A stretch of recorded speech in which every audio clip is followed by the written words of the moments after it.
Hello guys, welcome to the fiction series. Today we are gonna see What If Naruto x Summer x Raven x Willow. Part 2. If you want more awesome fanfiction like this, don't forget to hit that subscribe button. So without wasting any time, let's get into the video. Mantle was a harsh mistress. Cinder knew this to be true, because this terrible, awful truth had been burned into her back time and time again. Living in the shadow of Atlas only further served to cement this belief. If you weren't tough enough to brave the cold, you died. If you couldn't survive the streets or the gangs that ran them, you died. If you couldn't rely on yourself, you died. If you trusted anyone, you died. If you let your guard down, 3 guesses, and the first 2 don't count. That's right. You died. Cinder was many things. Fierce, feisty, fiery. Other big words that started with the letter F. But she wasn't foolish. Idiots didn't live long in Mantle. And yet, in that very same vein, she'd made the worst mistake of her life today. She'd been desperate, hadn't eaten in days. Nearly a week. Her food had been stolen by someone, and she'd been beaten when she tried to procure more. She didn't run with the gangs. No one wanted to use children for anything other than drugs in the winter season, and she would have no part of that. Never that. But she'd been hungry. So hungry.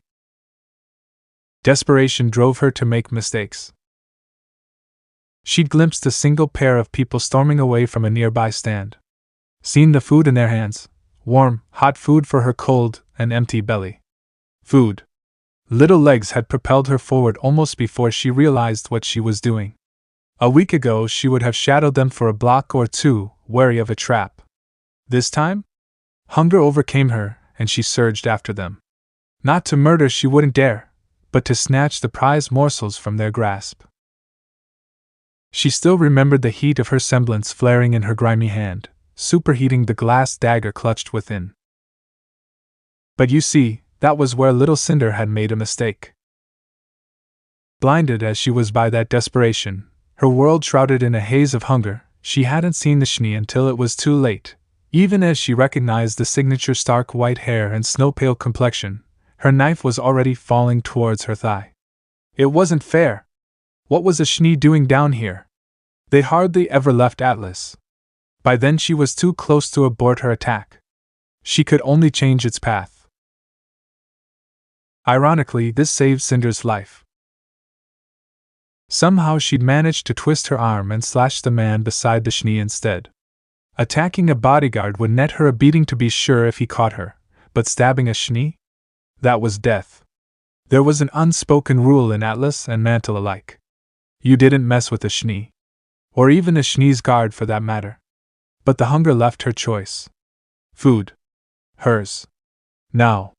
So she shanked the blonde bastard in the leg as hard as she could, which wasn't much, given how weak hunger had made her. When the whiskered man, and she'd get to that nickname later, reached down to pluck her dagger, he dropped his food. Just as planned. Little Cinder did what any thief would do. She caught it and bolted, devouring the meat bun even as she ran for her life. She didn't care for their cries at their back. She was small, fast, and clever. They'd never catch her. No one had before. Then they caught her. That stupid Schnee did something with a glyph that slowed her, giving her bodyguard the chance to tackle her. He tried to take her food. Hers. The gall. She'd stolen it fair and square, and she bit him when he tried. He laughed, and didn't try again. He didn't hit her, didn't snarl at her, didn't do anything at all. He just laughed. Laughed, and plucked her off the ground like some angry kitten. The Schnee had shouted at her, but not this one. He'd asked her name, promised her still more food if she answered. So she gave it to him, and he fed her. Naturally, she demanded more. You could never be satisfied in Mantle. An urchin like her needed to fight for every scrap they possibly could.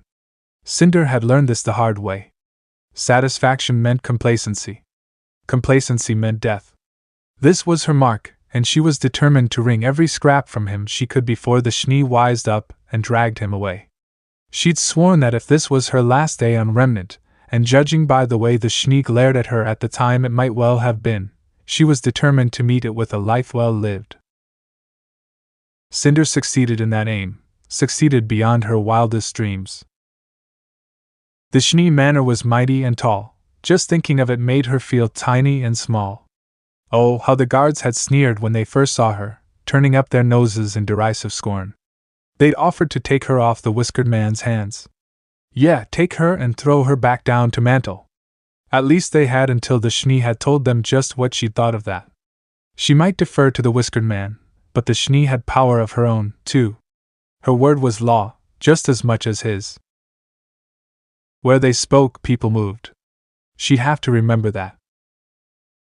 She'd glimpsed others in the mansion briefly in passing, others who had balked at her presence, but she didn't care for them. Why should she? She'd barely had time to meet them before Willow ushered her away to give her a bath. Their names weren't important to Cinder. She'd already labeled each of them and lent them titles of her own. There was Silver Eyes, all bright and bubbly and happy. Red Eyes was dark and broody. There was the Crow with his sly smirks and easy laughter, followed by the smiling one who seemed to get along with everyone and everything. Then there was the man with the cane. Less said about him the better. That one scared her, but what truly terrified her was... Splash. Hot water came crashing down on Cinder's little head like a waterfall, jerking the orphan out of her thoughts and back to reality with a startling lurch and yelp alike. Instinct compelled her to tighten her shoulders and duck low as the water came on again to wash the shampoo from her hair, even as she sought to make herself as small a target as humanly possible. Didn't do her any good. She could hunch over all she liked, but she couldn't hide in the tub, much from the prying fingers that followed to sternly massage her scalp with brisk efficiency. Cinder squinted her eyes against them as much as the bitter stinging suds that followed, wriggling helplessly. That stings! She whined like the child she was. Stop it! Close your eyes then. Willow sighed behind her and continued to scrub her down like the taskmaster she was. It's just a bath. You're not going to die. AM2. Cinder reared back and hissed like an angry kitten. I don't have to listen to you, Gak?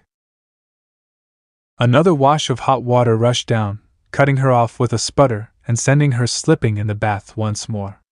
Dirt and grime slizzed down her feet. She barely noticed the brackish water before Willow yanked one of her arms up and attacked it with nothing but a bar of soap and singular determination. Stupid Schnee, giving her orders. Giving her a bath. Who did she think she was? She had half a mind to. Cinder? Naruto's muffled voice echoed through the bathroom door. What was that noise? Are you behaving in there? Willow arched a demure eyebrow. A fine question. Are you behaving, Cinder? Blast it, they had her. Try as she might, Cinder couldn't fight down the flinch that followed as those ice-blue eyes bored into her. Though the blonde wasn't in the room with them, his voice carried the weight of authority, even if he didn't realize it. Defiance bled from her shoulders like a broken sieve, and she soundlessly slumped in the tub, all thoughts of escape washing down the drain with the bad bathwater. She wanted to stab the Schnee. Badly. So very, very badly. But if she did that, she wouldn't get any more food. Yes, Papa. The words came haltingly as her face flushed.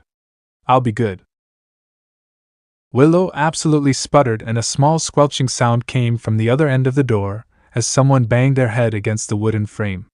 Not Naruto, surely. Someone so strong wouldn't be flustered by a few words. And so Cinder hummed, content in her victory, Pyrrhic though it was. She radiated smugness, even as the Schnee continued to scrub the dirt from her body. Because she'd been adopted, taken off the streets by these two and dropped into the very lap of luxury itself. Oh, the Schnee had protested at first, but the whiskered man had spoken and that was that. His word was law. He was the true power here. They'd whisked her away into this giant mansion and all thoughts of resistance or escape had been stymied by the horror of bathing that followed. Until this moment she'd done her best to try and appease them. Make herself seem small, useful, in hopes that they wouldn't kill her. And to her surprise they hadn't. At first she'd wondered at it. Why? Why do this? Out of the goodness of their hearts? Did people do that? Her parents hadn't. Just thinking about it threatened to shatter Cinder's beliefs, everything she'd ever known until this moment. People didn't help each other. Not without a good reason. They just didn't. It wasn't done. Nobody in Mantle or Atlas or anywhere. Didn't they? There must be a motive. Some way to understand their actions. She'd thought they were going to kill her at first. Instead, they'd given her a hot bath and fussed over her like the child she was. Why would they do such a thing? There must be some way this benefited them. Wait. That was it. In hindsight, it was oh so obvious. Or so Cinder thought. She thought herself clever, when in truth she outsmarted herself. They couldn't have children. Perhaps the Schnee was so desperate for a child that they'd stooped to taking one off the streets. That must have been why they were down there in the first place. Sure, they were young, but who was she to judge? Was that their angle? It made sense. It must be. Of course, little Cinder had no way of knowing just how mistaken she was. She thought herself right clever for making such a deduction and didn't even accept the possibility that she might actually be wrong, that they'd simply taken her in for reasons she couldn't comprehend. She needed an answer a roll dash to fulfill and accepted the first one that fit. They wanted a daughter, did they?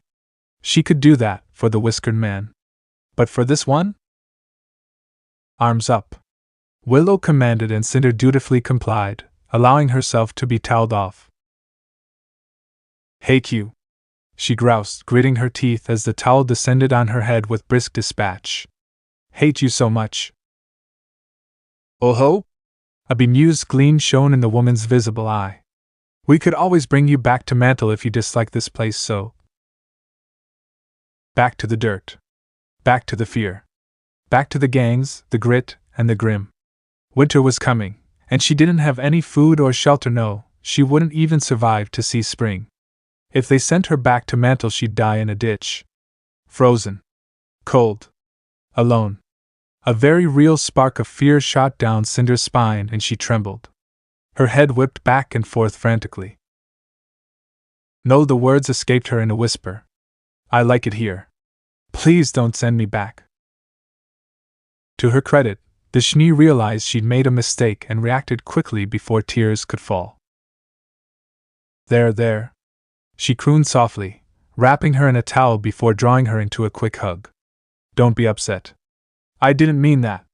Her apology caused the girl to stiffen in her arms and Willow pulled back in response. But even as Cinder thought to capitalize on this, the towel was all but whisked away and a large white shirt swooped down on her head, followed by a pair of pale blue breeches. We're not going to send you back to that awful place. Willow's promise remained, even as Cinder hurriedly tugged the clothes on and refused to look at her. You have my word on that. Her lip trembled traitorously. Promise? A hand descended, idly stroking her scalp in slow, circular movements. It felt nice. So much so that Cinder's suspicions sparked right back to life again. What are you doing? Even I had a mother once. Willow's words caused Cinder to look up in surprise, a petulant golden eye peeking through her dark tresses as she fumbled with her new attire. Shocking, I know. Would you believe I even had an old sister too? The Schnee continued, all but holding her attention in thrall. They both died when I was very young, or so father told me. Cinder flinched, but Willow pretended not to notice. It was so long ago, I can't even remember what they looked outside of the odd photograph. Still her palm continued to trace its path on her head, massaging Cinder's still damp hair beneath. And while it's true I remember very little about them, Willow continued as she helped her change, I do recall they used to do this whenever I was stressed. She graced her with a small smile when Cinder sullenly tugged the shirt up and over her head and yanked on the breeches. It's one of the only memories I have of them, really. Those ice blue eyes softened, and she removed her hand. For what it's worth, I'm sorry for upsetting you. Cinder scowled at the Schnee, considering what to say. In the end gave up, stuck her tongue out. Fine. I forgive you. Mean it. Willow arched another brow. What was the... Oh. That was such a sad story. Naruto's voice bawled happily through the door, causing Willow and Cinder alike to jump. They'd all but forgotten that they had an audience. I didn't know about that. Why didn't you tell me about that before? Cinder was nothing if not perceptive. She saw the way the Schnee Willow, she reminded herself, wilted under the weight of her words, her pale face now gone nearly scarlet before she managed to master herself. And so her suspicions were confirmed. Whatever their union was, it wasn't a loveless one. With a look that promised death if the orphan so much as breathed a word of this, the Schnee heiress craned her neck towards the door and glowered pale blue daggers at it. Did you have anything else to add, dear? By the brothers, she could feel the frost in those words. By all means. Keep digging that hole. Nah, came the muffled sigh. Just wanted to tell you the girls are back. You're about to have company. Willow pursed her lips. Could you keep them occupied? A weighted pause followed those words. Have you seen Summer? Fair enough. Now that she'd gotten over that initial shock, Cinder found she could assess her situation properly. Even an urchin like her understood the pecking order. She knew full well that she was at the bottom of it. Then came the guards, followed by Team SDRQ, the Schnee, and at the top, the whiskered man. Everything and everyone else was of secondary interest at best. For one such as her, nothing else mattered in her new life. Not Ojpin. Not Team SDRQ. First there was the now not-so-hated Schnee, whom she reluctantly acknowledged as Willow. Cinder hadn't thought of a good name for her beyond that yet. But she would. She was good with names. She would call her the Schnee for now. She was easily agitated, easier to read than the whiskered man. He didn't frighten her. If anything, he confused her. For now, Naruto couldn't be anything but the whiskered man to Cinder, thus named such for the 3 marks on either cheek, and the way his eyes seemed to squint whenever he laughed. It reminded her of a fox.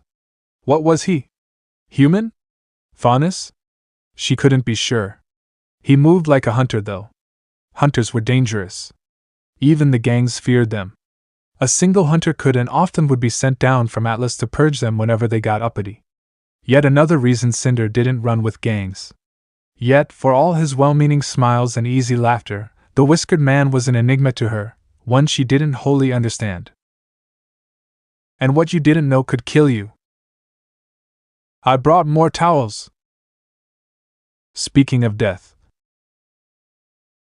While the interior of the Schnee mansion had proven itself to be both large and sprawling, a single bathroom could have housed 5 or more people. As things stood, judging by the commotion outside the door, Cinder suspected that this room soon would.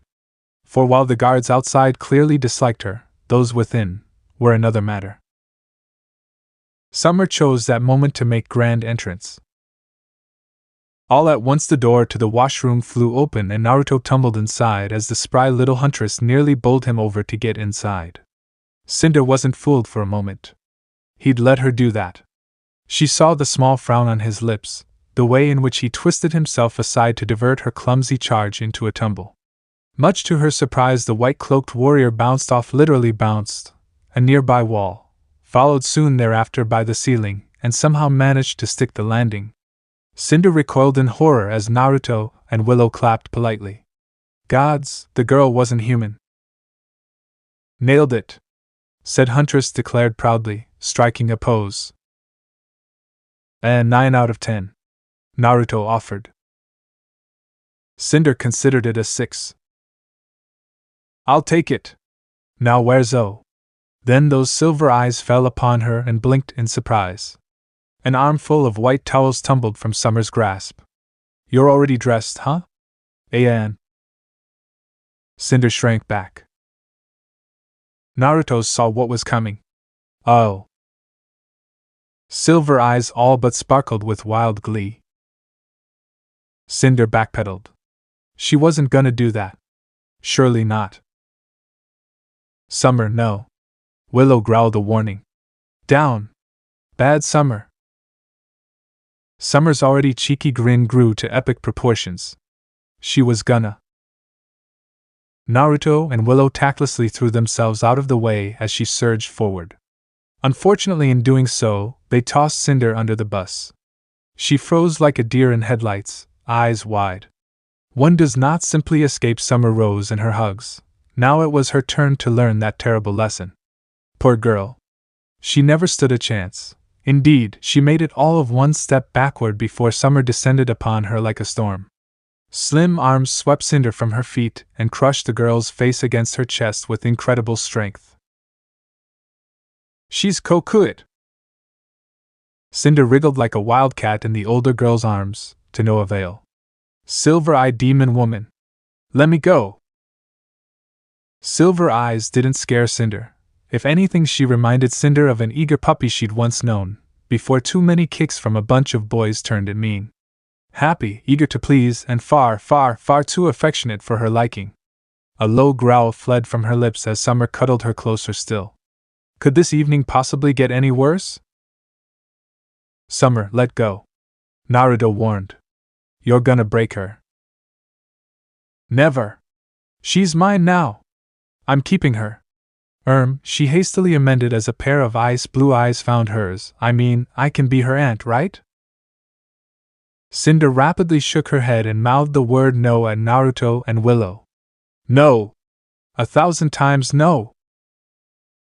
Summer? Naruto placed a hand on her shoulder. Yes? She beamed. Drop her. Ah. Of course, Summer's entrance was the excuse for the rest of Team SDRQ to bull their way into the room.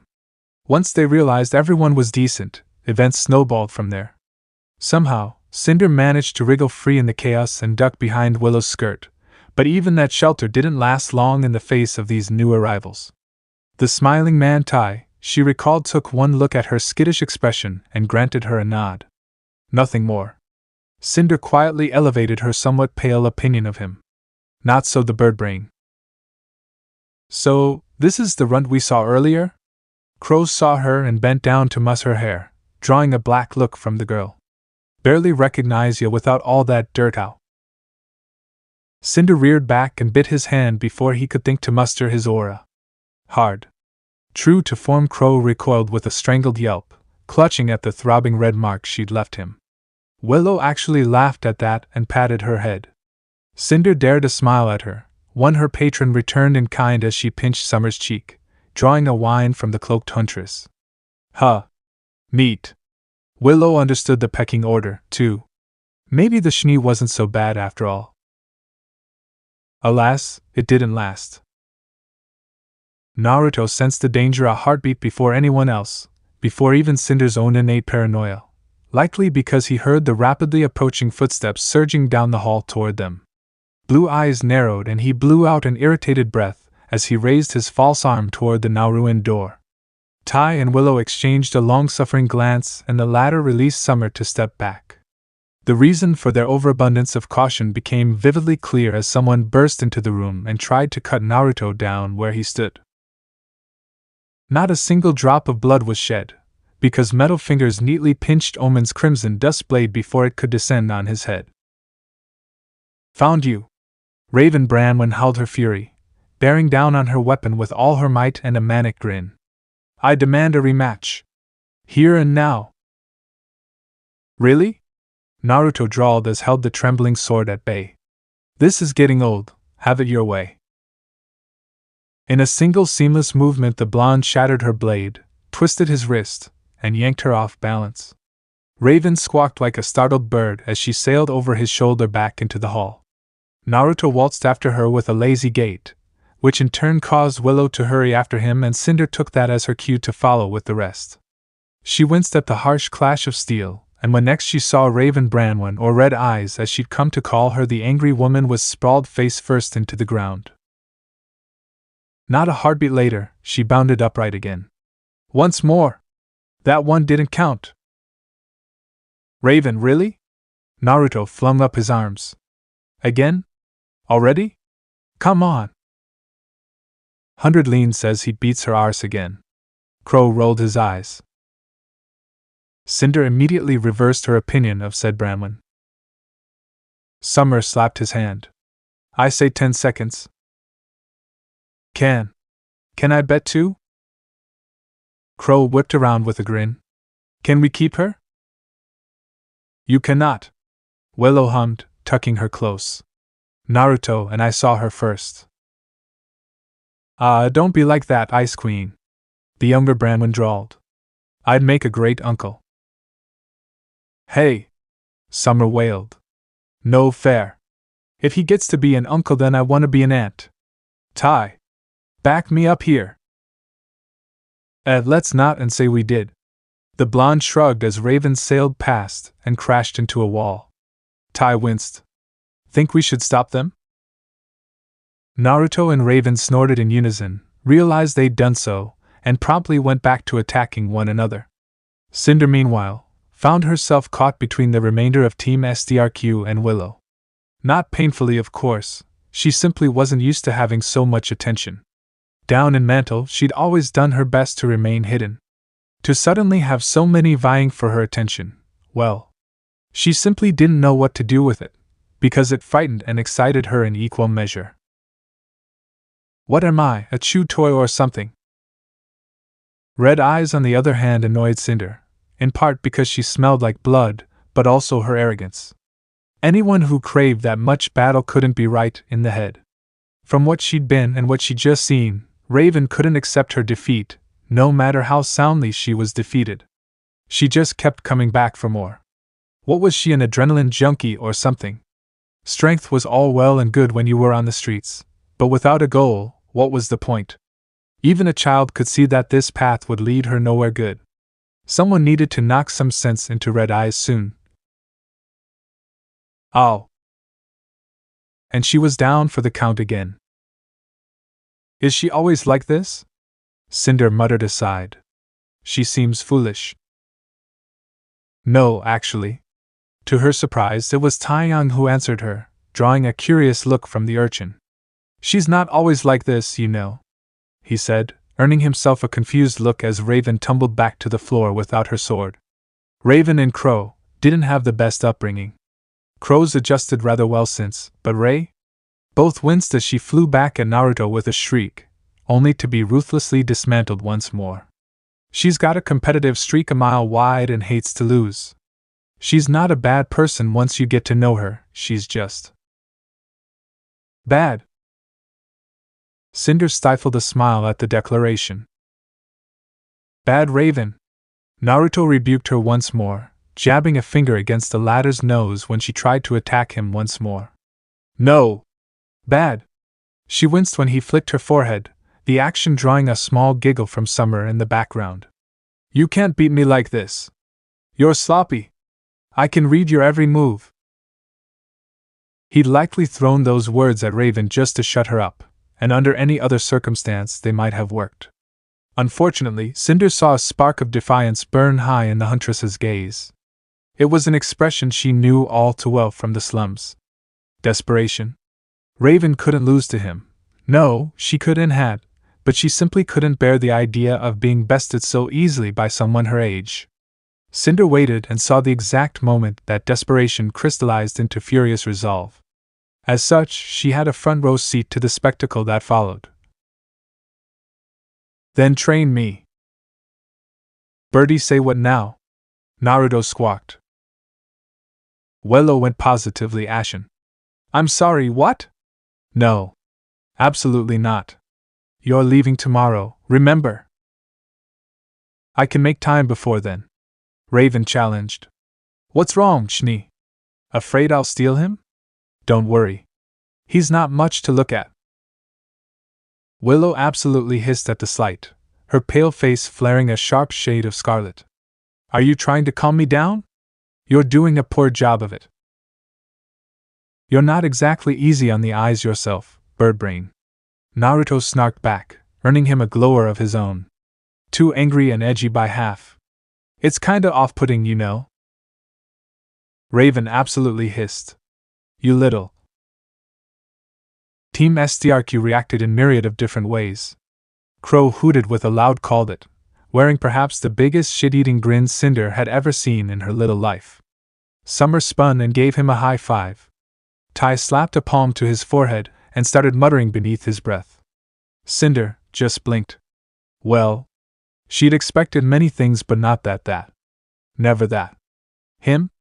Train her? She didn't like it, let alone the idea of anyone monopolizing his time. She wasn't sure why, but it rankled her all the same. Me too, she whispered. No one heard, none save Naruto. I want to learn, too. Oh gods, she'd done it now. Sensitive ears pricked up and his head snapped to her with such force that he nearly suffered whiplash. She expected anger, annoyance at least. All she found was surprise. I mean, sure. To her great delight, Naruto scratched a whiskered cheek and yielded to her pleading gaze. I don't see why not. Guess I could teach you a few things, if you think it'll help.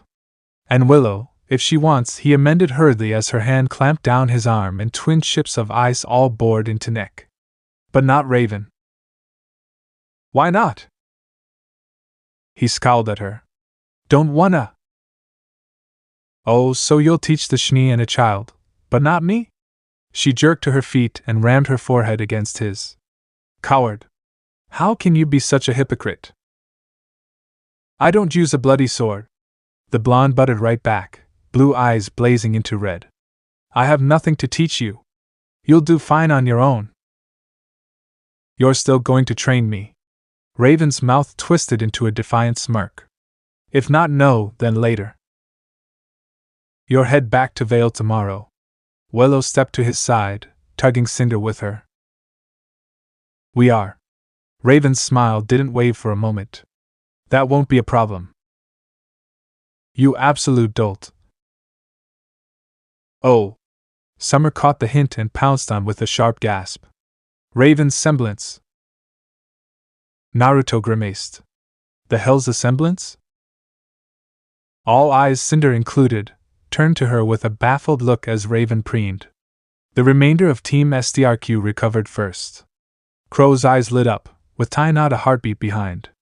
All this talk of semblances sailed right over Cinder's little head, but by the end of it, Naruto had gone nearly apoplectic with anger, and Willow with him. Cinder didn't much understand the lot of it. Summer had gushed about bonding in portals. Still, she understood this much. Raven could create a portal to whomever she'd bonded to. Apparently being a rival or someone to defeat counted enough in Raven's eyes. She even demonstrated as much. That was a handy ability. It made her heat and flames look paltry by comparison. For a moment afterward, just a moment, Cinder thought Naruto might explode. Naruto's face absolutely twitched. You know what? Screw it. Garden. Tomorrow. All three of you. He swore and spun away. I've had enough for tonight. Can we get something to eat or what? Cinder almost began to wonder if the whiskered man was cursed somehow. He had to know what he was doing, didn't he? Now, a gentle voice soothed as a burly man bearing a white beard and heavy armor buelled into the hall from an adjacent corridor, ice blue eyes shining. I believe the boy's quite right. That's enough chaos for one night. I'll thank you not to blow holes in my home. Finally, a voice of sanity. She called this one the bearded man, for lack of any other name. Still, he looked almost familiar. She saw the man with the cane following him, and wilted. She couldn't say what it was about Ojpin that spooked her, only that something did. Maybe it was his face. Maybe it was his silence. Maybe it was just the way he looked right through her. She didn't like it. They had yet to speak so much as two words to one another, and for some innate reason she'd already formed a strong dislike of the man. Naruto shifted his body just so, placing himself in the man's line of sight. Cinder wasn't quite sure why that left her so relieved. Aha! There she is! Then the bearded man took one look at her, and all that grand composure he'd shown earlier shattered like brittle glass. My word, she's adorable!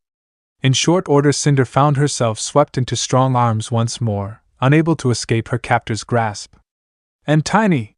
Wherever did you find her? Mantle, Naruto said pointedly. Mantle, you say? Isn't there an orphanage down there? Cinder made a noise of disgust. Naruto and Willow shrugged helplessly. A flicker of concern passed through the elder man's gaze, followed by righteous fury, but he tamped it down. Cinder noticed. You learned to notice tiny tells like that when you lived on the streets. Interesting.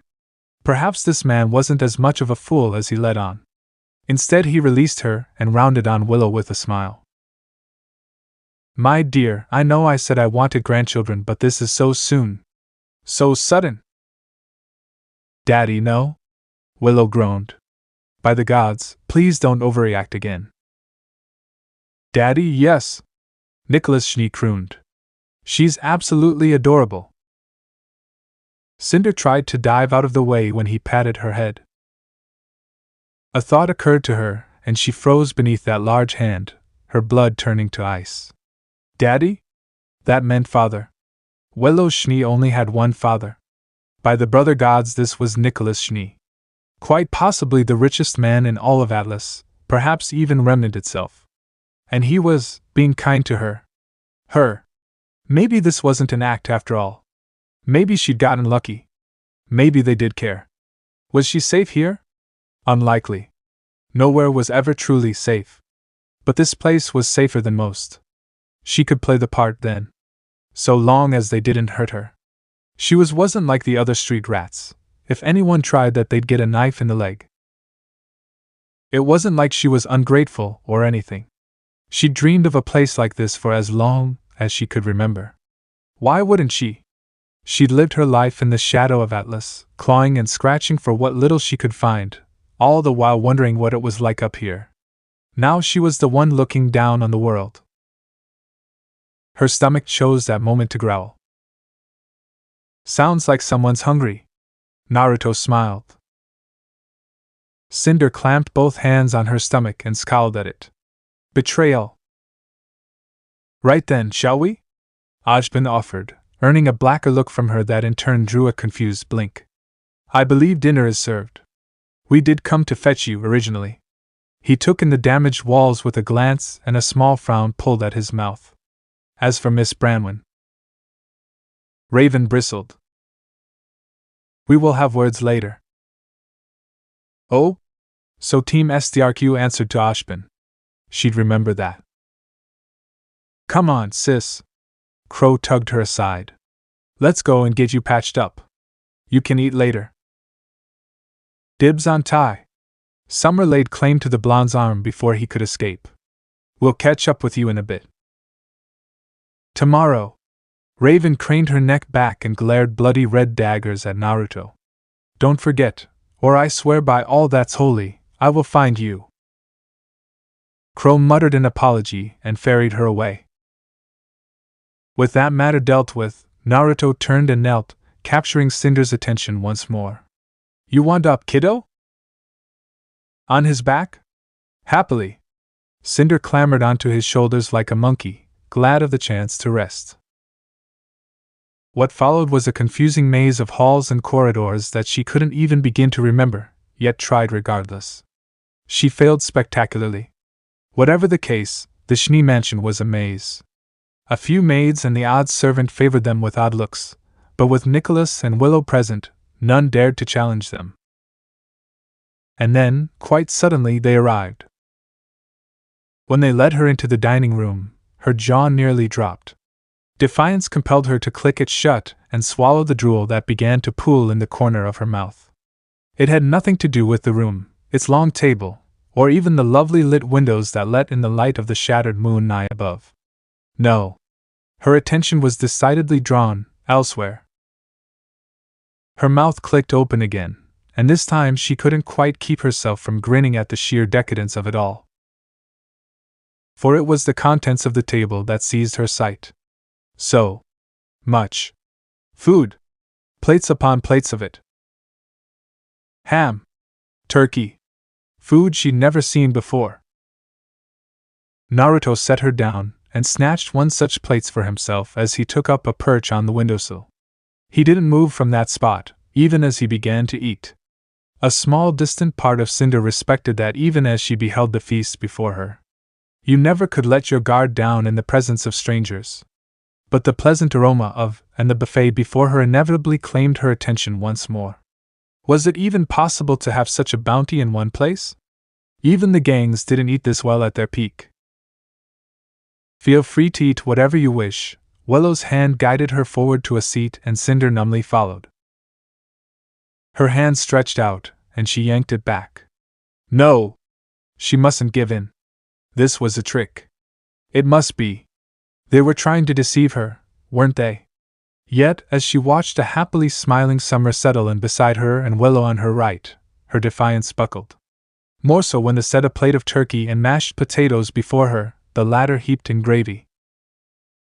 Go ahead. It's not poisoned, see? Naruto waved, mouth full of food. Winter pinged a fork off his head and he barely batted an eyelash. The dam broke and young Cinder tore into as though it were her last meal. Naruto blew out a breath and watched from his perch as she devoured the food. Adopting a kid? What the hell had he been thinking? He didn't know the first thing about raising a kid. Did he regret it? Not at all. There was just something about Cinder that told him he'd done the right thing. Who knew what she might have become if he'd left her in that alley? Case in point, she held out an empty plate. More.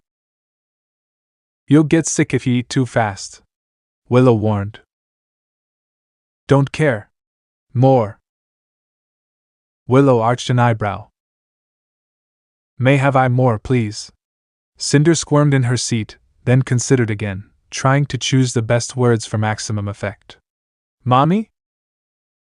Summer choked on her drink. Willow's face turned incandescent. Naruto tumbled out of the window with a startled squawk of shattered glass. Critical damage! Cinder laughed, then clamped a hand over her mouth as she realized he'd just fallen out of a window. That wasn't good, was it? A jaunty whistle greeted her, and quite suddenly the blonde walked back up the way he came, cresting the windowsill with ease. His hand swung over the edge, brushed a bit of glass from his coat, and that was that. As she looked in disbelief, he calmly took a seat across from her, and chose another plate. Still alive? Thank God for chakra. What? Why are you all looking at me like that? Huh? Tai. Anybody? Willow sighed. Why am I not surprised? How did you do that? Summer squeaked out. Naruto blinked. Chakra, how else? Can't you do that? Taeyang finally found his voice. No. That was quite different. Nicholas hummed as he tore into a steak. See?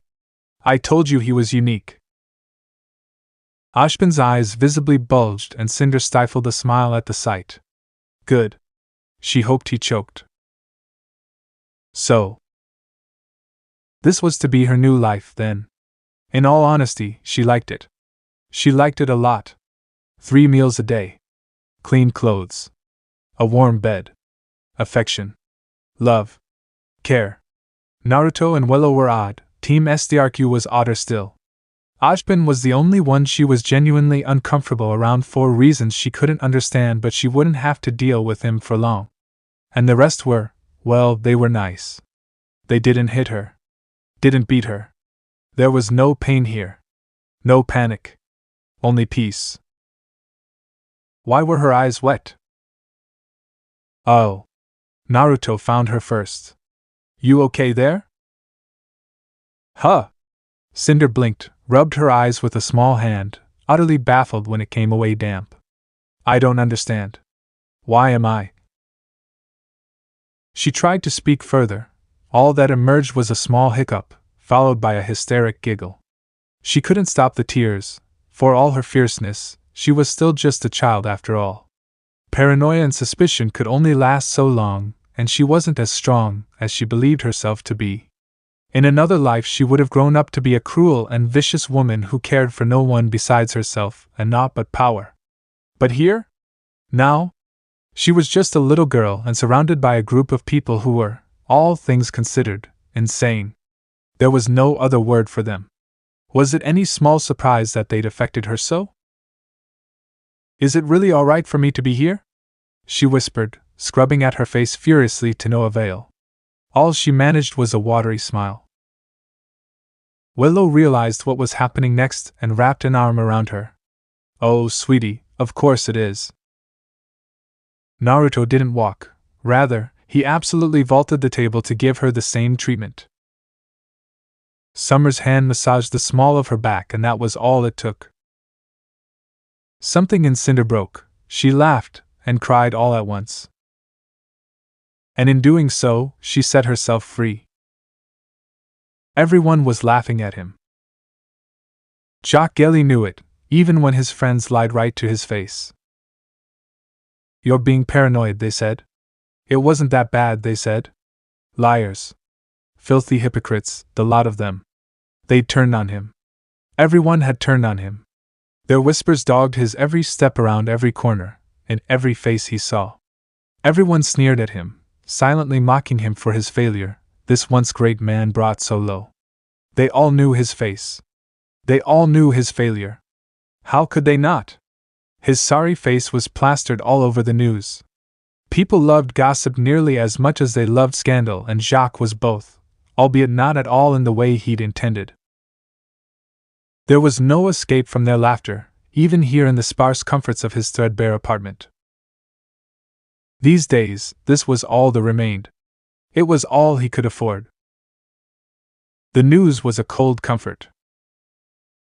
Red-rimmed eyes stared at the television, glowering as he watched the scene play out before him, over and over again. Mercifully, tonight's story wasn't about him. Unfortunately, it was about her. Willow.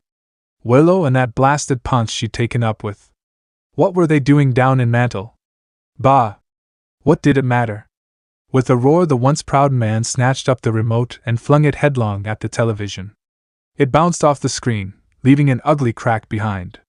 Again. Another reminder of his failure. All because he'd made the mistake of trying to court Willow Schnee. His plan had been brilliant, or so he told himself in its complexity. Worm his way into Willow Schnee's heart with his debonair ways until she opened her legs for him.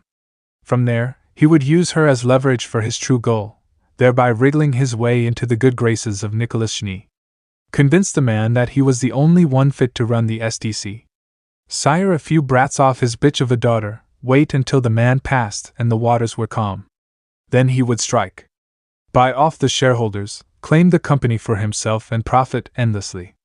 No one would have been the wiser. Instead, she'd ruined him. Her and that blasted boy toy of hers. He'd never heard of this Naruto fellow before. Any attempt to dig up information on him had failed utterly. Now his contacts had all but run dry, and with them, the very last of his favors. Jock Gelly had not been a rich man, but he'd had a decent amount of lean tucked away over the years. That was gone now, burned away to trying to find a ghost in the night. He didn't exist. There was no proof of anyone named Naruto Uzumaki anywhere. A man with one arm, and those features tended to stand out. An assumed name? It must be. But that made him a ghost, and he lacked the resources to continue. But he would find a way. He still had contacts. Men owed him favors. Powerful men, or so they had. Atlas had turned its back on Jock Gelly. They say bigger you are, the harder the fall. The higher one climbs the ladder of life, the greater risk of being broken by said fall. Jock had climbed very high indeed. It had only taken one bad day to bring him crashing low. His reputation only suffered further in the days hence. When one lived in the clouds for so long, the fall was high indeed. Sometimes he wondered if he could fall further still. It seemed impossible. Someone knocked on his door. "Begone!" he growled incoherently. "I'm not taking visitors." The knock intensified. Once. Twice. Thrice, until finally he could stand it no more.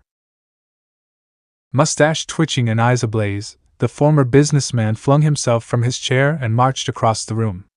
3 swift strides carried him to the door, where he seized the worn lock handle and flung the latter open with a crash. He cared not who it was. Whomever dared disturb would rue the day they messed with. Jock Gelly. His protest froze in his throat. You, who are you? What are you doing here? A cloaked figure awaited him in the hallway without. At first he couldn't be certain if it was a man or woman. No, he realized as they stepped forward and shoved him back inside, their arm was too slim, and such a fine figure could only belong to one of the fairer sex even clad in black as she was. He tried in vain to catch a glimpse of them, but the hood remained up and thick black mask concealed any and all hints of their visage. They carried a strange silver case of sorts at their side, no a briefcase, he realized.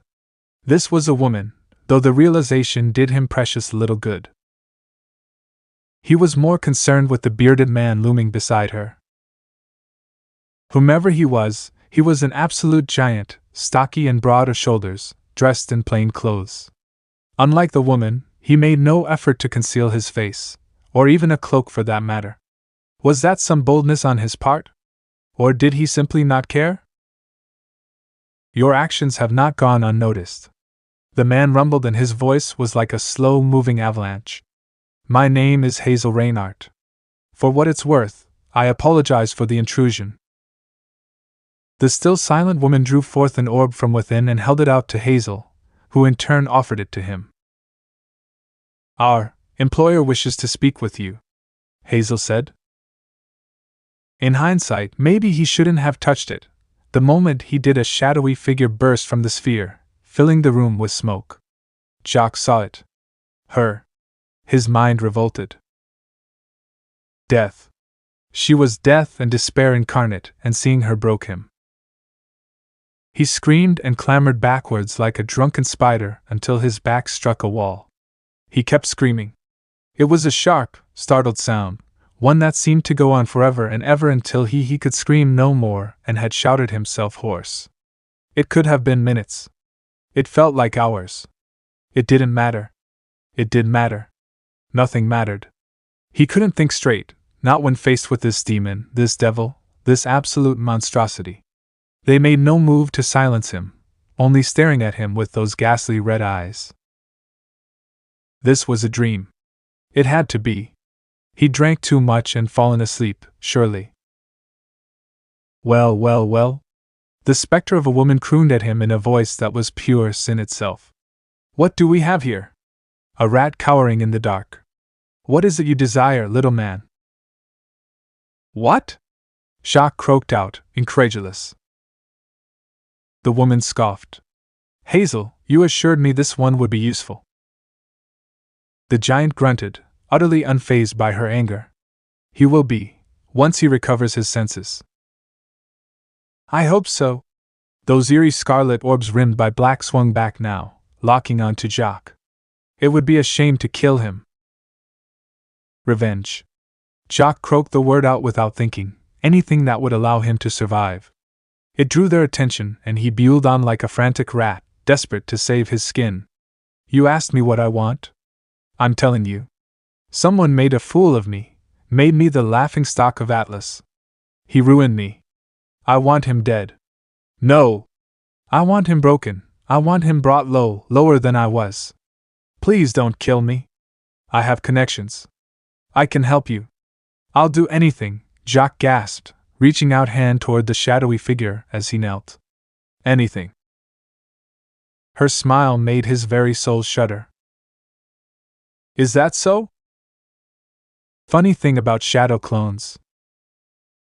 Some say they're a perfect replica of their creator in every sense of the word. They'd be right. Mind, memories, thoughts, even mannerisms, they are in every way identical to their creator.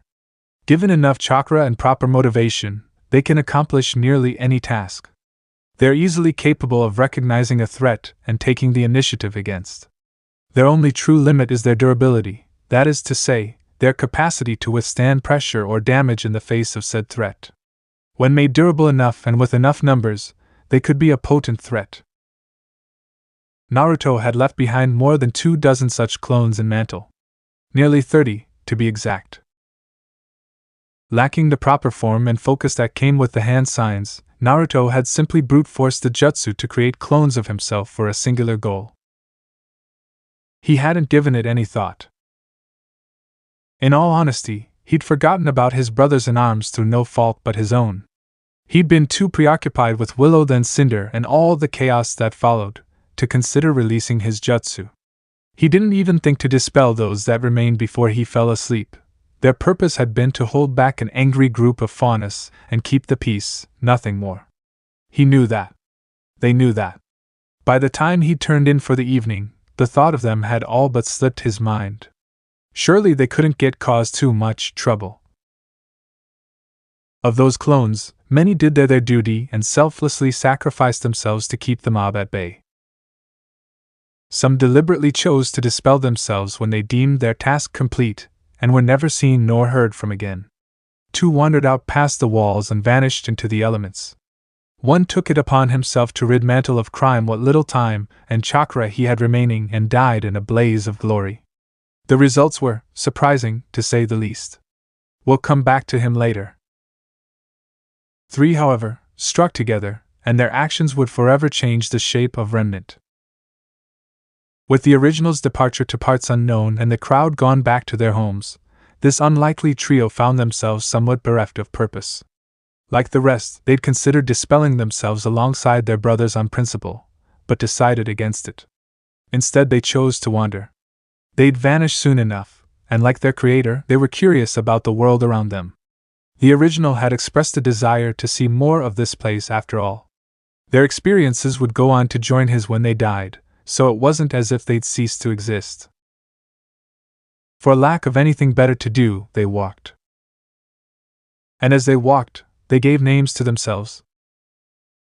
Alpha, Beta, Gamma, 1, 2, 3. Simple as can be. Perhaps those were a touch odd as far as names went, but the clones deemed these strange designations sufficient for their limited existence. In short order, the unlikely trio found ways to distinguish their appearances from one another. The strongest of the group, Alpha, snatched up a worn piece of black cloth from a clothesline and tied it around his forehead. The wisest, Beta, chose a scarlet scarf to conceal the lower half of his face from view. Unfortunately, the kindest of them, and also the youngest of them by virtue of creation, didn't bother to disguise themselves at all, much to the chagrin of his elder brothers. "You're not gonna change anything, Gamma?" Alpha asked. "Nah," the third clone scoffed, and crossed both arms behind his head. "Don't feel like it."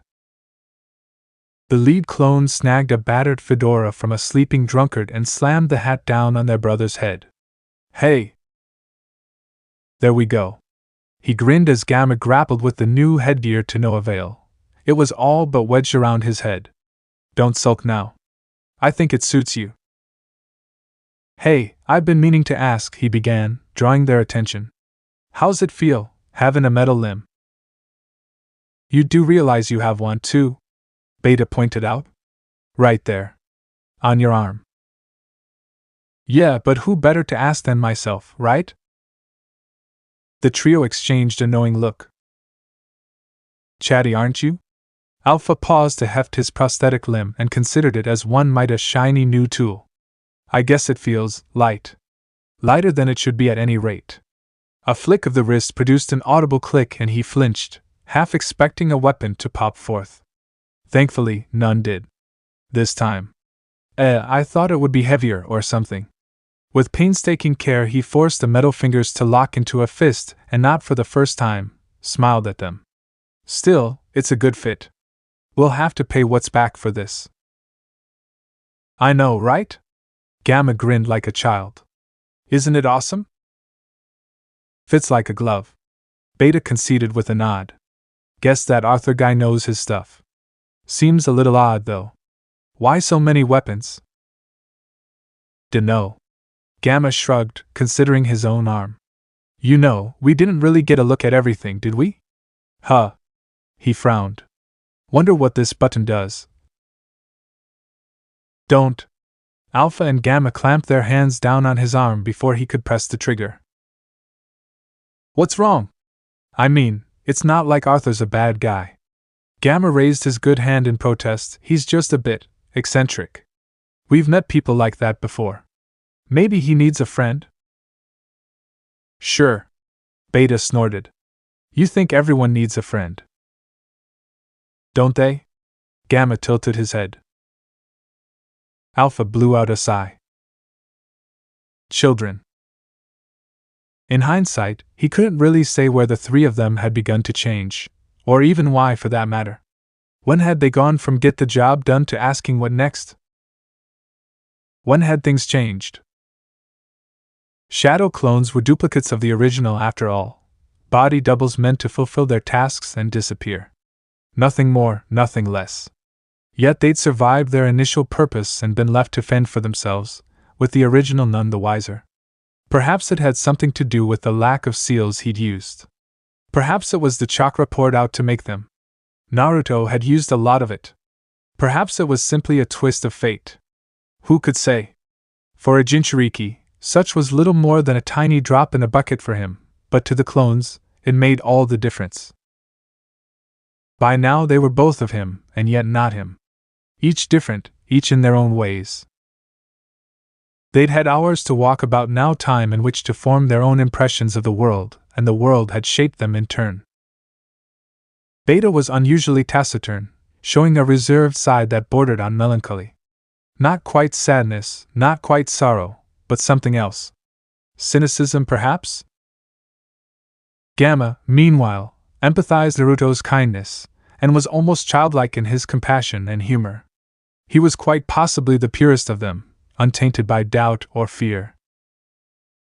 Alpha felt these things, but they were muted, overshadowed by a different emotion.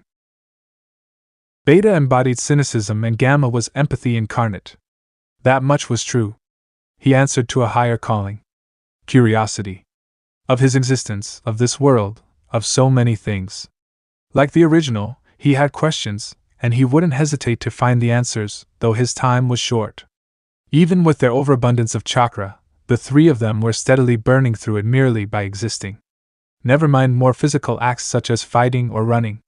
In all likelihood, they wouldn't be around to see the next sunset. Not without a chakra transfusion or some very clever thinking.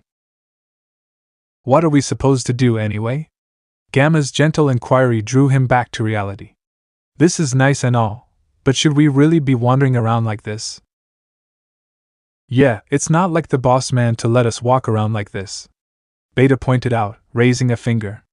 He's probably gonna dispel us the second he wakes up, you know? What's the point of? Brothers and sisters, I call upon you to repent. As one, the unlikely trio stopped dead in their tracks. Repent.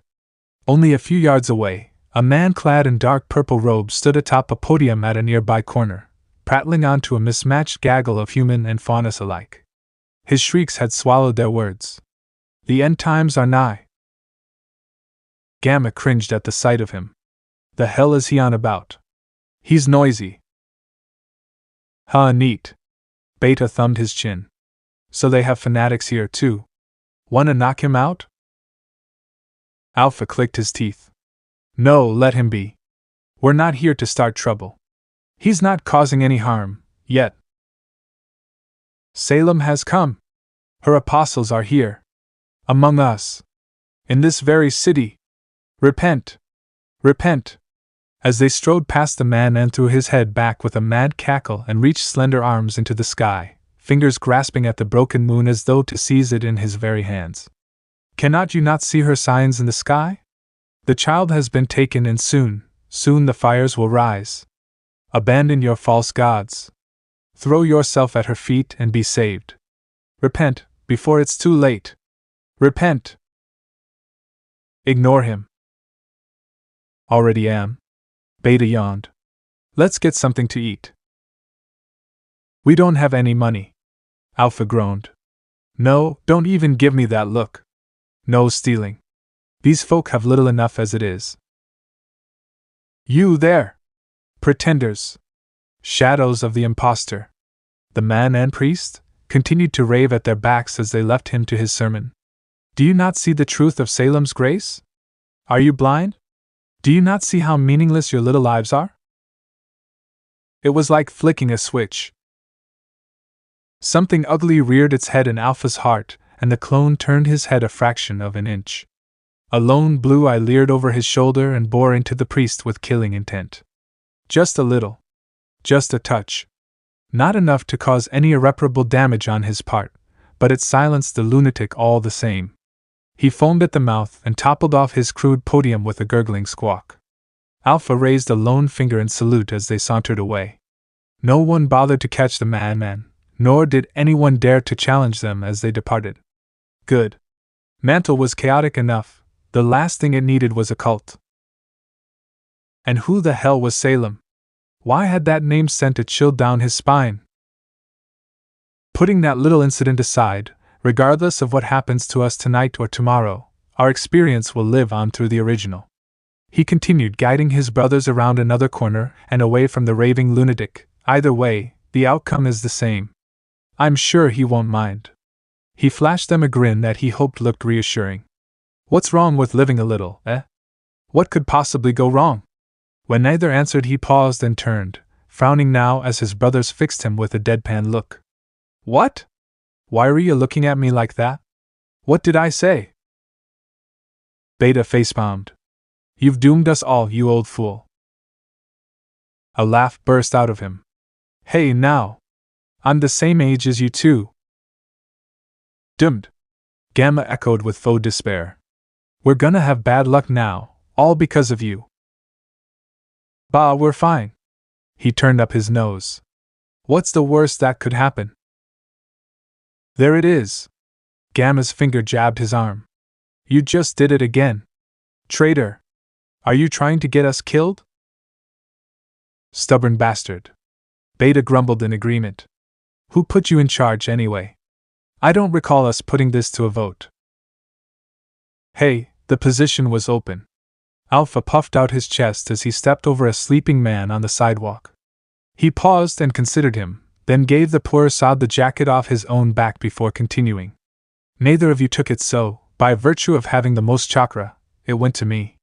He shrugged as his brothers in arms continued to glower at him. Besides, the boss created me a whole 5 seconds before either of you big lugs, so that means I'm in charge. A pause followed as he reconsidered his words. Till he wakes up and dispels us, at least. Gamma looked like he was about to retort something to that effect, but he paused instead. Frowned. Sniffed at the air. Why do I smell smoke? He blinked rapidly, eyes widening. No, not smoke, kinda smells like ash? Alpha facepalmed in the same moment. It's probably nothing. Maybe? Hopefully? Someone screamed in the distance. Beta arched an eyebrow. Nothing, eh? Damn it. Limited though it was compared to the original, the three of them could still sense some semblance of negative emotions. Something had spiked just now. Something close. Very close, indeed. Close enough to send people running for their homes and away from the noise. Credit where it was due, Alpha didn't hesitate, and neither did his brothers. They raced right into the chaos after him. Bounding around the corner, he darted around the frantic couple, vaulted a food stall, and snagged the first passerby he could find. What's going on here? He soon wished he hadn't, for they soon supplied them with an answer. His eyes did the rest. Mantle was on fire. Much to their horror, nearly an entire street had gone up in flame, some of it was still burning even, buildings collapsing in on themselves as he looked on. Alpha's next thought was to spring into action, but even as he stepped forward to do so he saw that there was no need. Even now the last of the fires were being actively doused as the last of their occupants evacuated. Had that been the end of it, the clones would have walked away, just as they'd done so for that fanatic on the corner. It was not. Because a crowd had gathered in the shadow of those smoldering buildings. Human and faunus, one to each side. Almost exclusively so. There's no need for this. Oh? Gamma perked up. Seems someone beat us here. Don't sound so disappointed. Beta's elbow lightly tapped his side. It's better this way. Is it? Alpha queried. A smartly dressed man clad in atlas colors accompanied by a pair of soldiers stood amidst the crow, both arms raised on either side in a desperate attempt to placate them. Neither of the unlikely trio much understood the purpose of his uniform. Willow had explained the intricacies of the military, save that they were ruthlessly efficient and quite good at what they did. Something like this would draw their attention. Alpha paused at the edge of the crowd with his brothers, suddenly hesitant to intervene. Those didn't look like rank-and-file soldiers surrounding the man in uniform. One of them looked their way and he ducked back. "Please calm yourselves," the man's voice boomed as they approached. "There's no need for violence. We'll get to the bottom of this." Unfortunately, the crowd seemed to disagree with that remark, judging by the vehemence of their reaction. "Piss off, Ironwood. What's a captain like you doing down here? Come to rub elbows with the common folk, have ye?" Alpha and Beta exchanged a bleak look. "Ironwood, didn't What's mention someone by that name?" "Did he?" Now it was Gamma's turn to frown. "I don't really remember." "You wouldn't," Beta sniped. "Too busy with your new toy." "Hey!" In hindsight, it didn't take much to see why they were making such remarks. Both groups looked, well, rough, to say nothing of the mismatched weapons gripped in their hands. They likely wanted blood and would settle for nothing less. Perhaps this lot were the cast-offs from the last crowd they'd stopped. Perhaps they were simply drunken louts who'd had one too many and were spoiling for a fight. Perhaps they'd lost loved ones in the blaze and grief had blinded them to the truth. Whatever the case, they were spoiling for a fight and about to get one from the looks of it. These folks clearly wouldn't back down without violence. Still, to intervene now would be. "That looks ugly. Should probably do something about it," Gamma muttered, drawing his attention. "We're gonna help, right? We can't just leave them like this." "They've got weapons," Beta grumbled. "Duh. So do we." Gamma hefted his metal arm.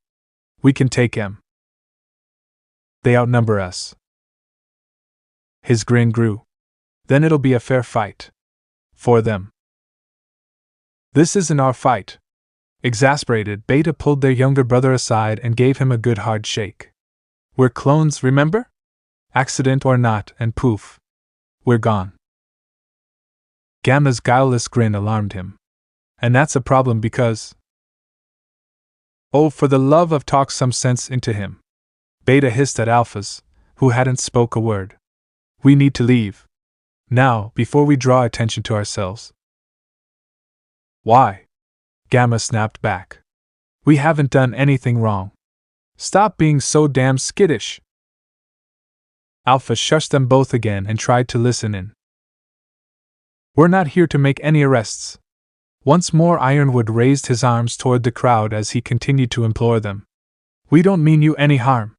Though he looked harried, his voice remained strong in the face of their adversity. "We just want to understand what happened here." It was the right thing to say, but it backfired, because the fauna side all but bristled and the humans weren't far behind. "Liar! Atlas scum! Don't believe a word he says." It made a strange sort of sense, really. Of course the Atlas military wouldn't take kindly to a ruckus down here in Mantle. Least of all a fire of this magnitude. They weren't the sort to ignore this kind of destruction, and it seemed the Faunus were getting the brunt of the blame. Honestly, it made Alpha pity their plight all the more. Poor sods. Atlas was cold enough, but Mantle was freezing. Small wonder they were miserable. He could see why the original wanted to do something about that. A thorn of guilt stabbed at what passed for his heart. Sienna did it. A portly man wearing a butcher's apron over dark clothes stepped forth from the crowd, braying like a bull. She started the fire. I saw her skulking about. Her? Alpha tilted his head. Beta and Gamma mirrored him. Piss off, Raoul. I didn't do shit. A young voice cracked back like a whip, drawing their attention to a third party in the crowd. I was just trying to get a meal. Alpha finally glimpsed the speaker near his elbow. The young woman didn't see him yet, but he saw her, a rough-looking girl with hair dark as ebony, clad in strange leathers of black and orange alike oho? Her tan skin blemished with dirt and bruises. Oddly enough, her arms were exposed, and were those stripes on her arms? Tattoos? Birthmarks, maybe? He couldn't be sure. She was a fauness, however, of that much there could be no doubt. Those furry ears twitching atop her head couldn't be anything but, by the log, she looked absolutely livid when the butcher replied. The hell you were? Raoul scoffed. I don't serve fauness. No, you don't. In spite of her injuries, Sienna's golden eyes burned with defiance, and she railed at the butcher with a singular ferocity that belied her slight size. Which is why I had to rummage through your scraps for a decent meal. She turned her head and spat at his feet. Again. An angry murmur moved through the crowd. Gamma turned aside. She's kidding, right? Why would people do this? Alpha and Beta exchanged another bleak look. Aha! The butcher jabbed a finger at her with a triumphant cry, heedless of the angry blue eyes blazing into his back. You see, she admits it. She was here. Murderer. I never said that. She stepped forward to meet him, reaching for the chain whip resting against her hip. Get the wax out of your ears. Ironwood stepped in to keep them apart. If you'll just allow us to take your statements, we can. Like hell. The girl viciously slapped his hand back with a cry. You'll throw me in a cell, you Atlas prick. I know you're kind. Alpha flinched, a thorn of guilty concern pricking at his chest. Had they caused this? By preventing one outbreak of violence, had they merely given rise to another? To make matters worse, Ironwood and his men were still trapped between them both sides. Wasn't this their job? Was it really his place to intervene here? Well? Beta blew out a sigh and hung his head. Looks like he bit off more than he could chew. Someone's gonna start something at this rate. What do you want to do?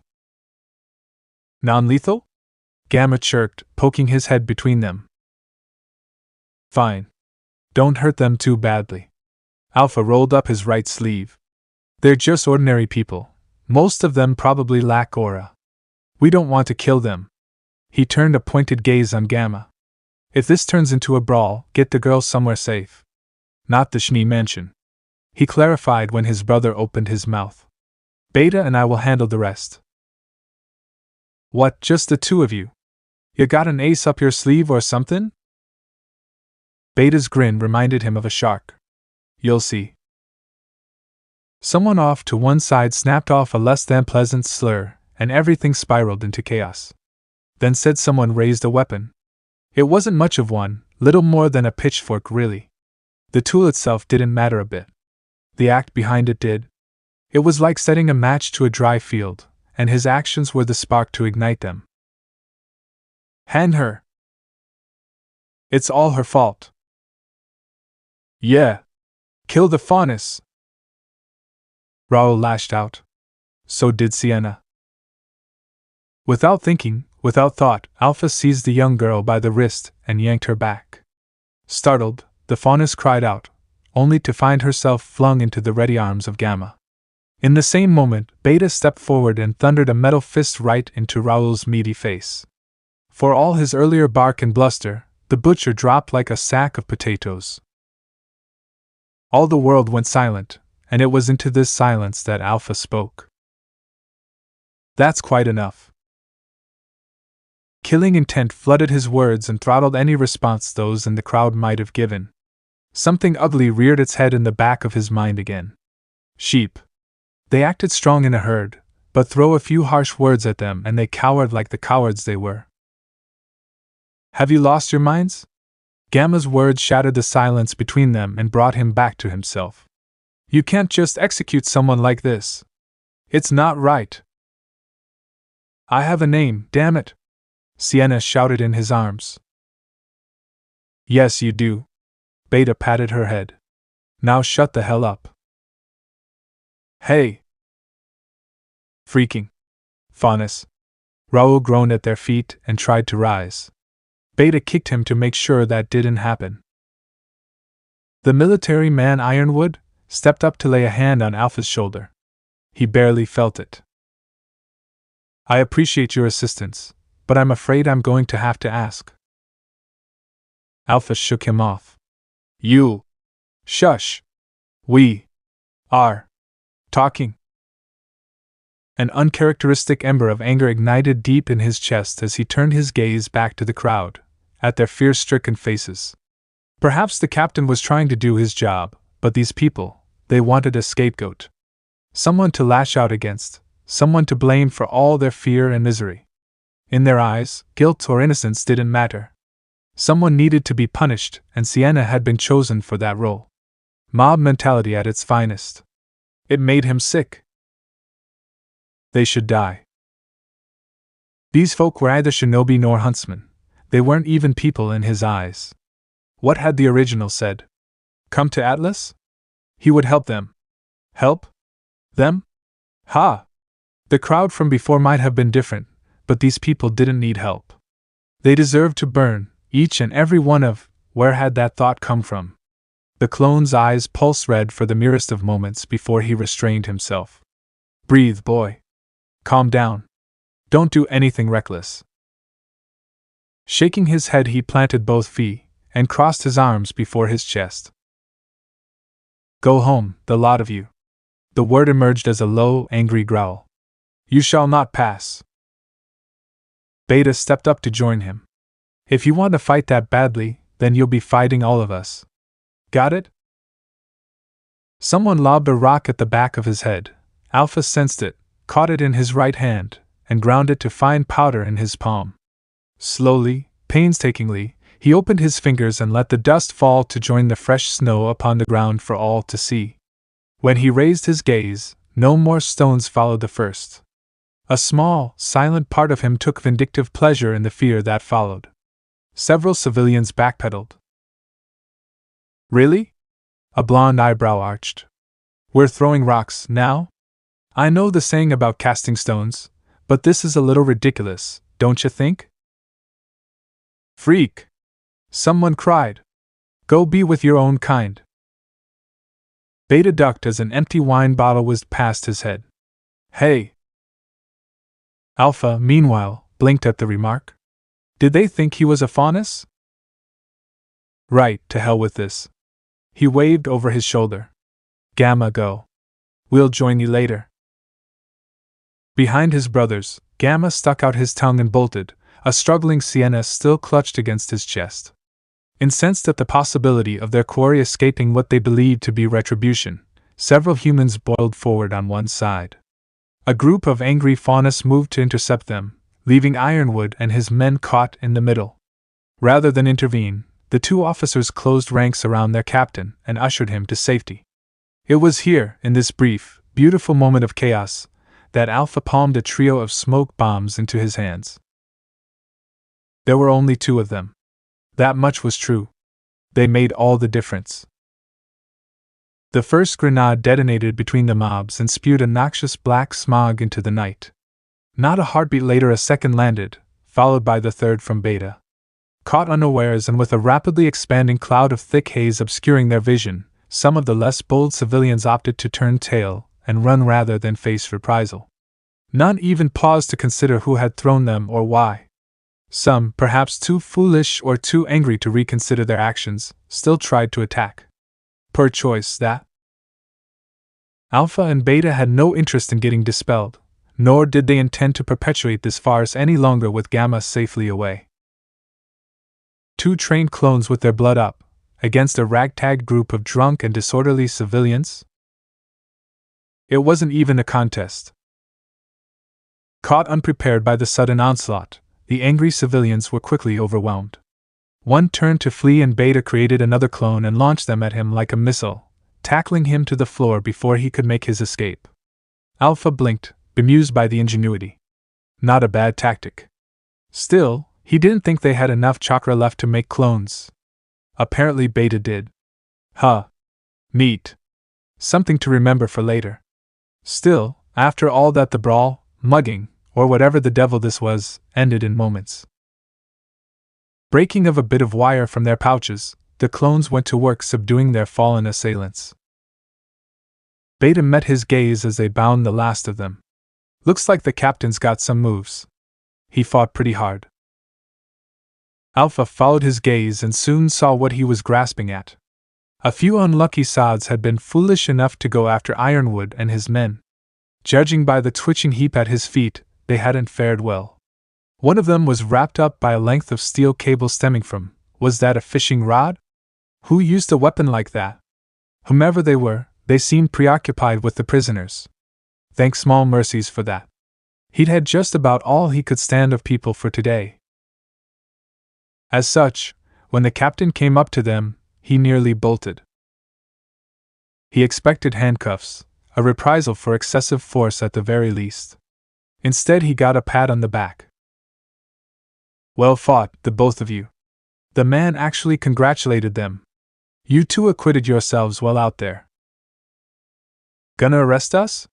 Beta raised his chin in stoic defiance. I think not. The captain laughed, rubbing his fist. After that display, I dare say I'd like to recruit the two of you. Both blondes blinked. And you are? James. Their newfound acquaintance ally extended an arm to introduce himself. James Ironwood. You have my gratitude for what you did back there. When neither moved to take it, he hastened to explain. I had no intention of arresting that poor girl, but I couldn't intervene without starting an incident. For that, you have my thanks. Don't mention it. Alpha accepted it without thinking. More fool he. The man had a grip just like his name. What was his hand, pure metal or something? That's a strong grip you got there. I could say the same of you. The captain granted with a frown, though his eyes strayed to Beta. That trick you did earlier, was that a semblance? Just how many can you make? Beta made a choking sound and tugged his scarf higher to hide his face. Something like that. Alpha didn't even pause to consider his answer. I dunno. Hundreds? Thousands? Never really tested our limits. As if to echo that very thought, Beta's clone shrugged and the absolute traitor dispelled itself in a plume of white smoke. Ironwood stiffened, his smile turning brittle with shock and disbelief. Alpha wasn't privy to his thoughts beyond that. Perhaps had he possessed such clairvoyance, he might have been more a touch warier with his words just now. How could he have known? James didn't radiate such much as an iota of negativity, and whatever fell magic the mark on the original's hand wrought, it didn't transfer through to his clones. He was blissfully ignorant of what he'd just done, and the ramifications of his actions here in this moment. Idiot! Beta hissed. The rest of the world wasn't. James choked, his mind awhirl with the implications of what he'd just been told. Hundreds, no, thousands? If what he said was true, this individual was a one-man army. Atlas could use this. Benefit from this. No. Not just Atlas. Vale, Mistral, even Vacuo. The world. Kingdoms would kill for this kind of power. At his core, James was a good man. He had principles. Lines he'd rather not cross if he could help it. But others lacked such principles and wouldn't hesitate. Yet, any attempt to pressure or coerce this man was doomed to disaster. He could see that much. So he schooled his face into a stoic mask and chose his words carefully. Might I ask where the two of you are staying? Not a chance. Beta threw his arms up before Alpha could speak. I don't know you, and I sure as hell don't trust you. Ignore him. Alpha waved his brother off. He doesn't trust his own shadow. Ask Nicholas if you need something. Our boss is staying with him. Not again. Beta made a noise of absolute disgust. Why are you telling him that? Are you trying to cause trouble or something? For crying out loud, man. Boss? Nicholas? Ironwood nearly keeled over on the spot. As if matters weren't complicated enough. By any chance do you mean Nicholas Schnee? Who exactly are you? Thank the gods he hadn't tried to pressure these two, or worse, arrest them. Never mind the fact that he wasn't sure he could take him in a fair fight, Anyone with Schnee backing would absolutely bury him. You didn't mess with the Schnee. It just wasn't done. Nicholas Schnee was a kind fellow to be sure, but he'd go to hell and back for his friends and family. He wasn't eager to make an enemy of him. Moreover, Nicholas was an old friend. He wasn't sure what to make of this boss fellow, however. With such little information at hand, he didn't dare make any assumptions, save the worst. He pointedly noticed that these young men had yet to answer him. You're not going to tell me your names, are you? Beta all but flipped him off. Nope. Look, Alpha at least had the wherewithal to realize his earlier gaffe before he opened his mouth again. We're really not at liberty to explain ourselves here. When Ironwood tried to speak, he shushed him. It's not that I don't want to, it's just complicated. He amended at his brother's withering glare. If you want to talk that badly, take it up with the boss. Preferably in the morning. Morning? A lot could happen by then. Ironwood resisted the urge to punch the nearest wall over and over again. Might I ask why? He hazarded. Because he's asleep?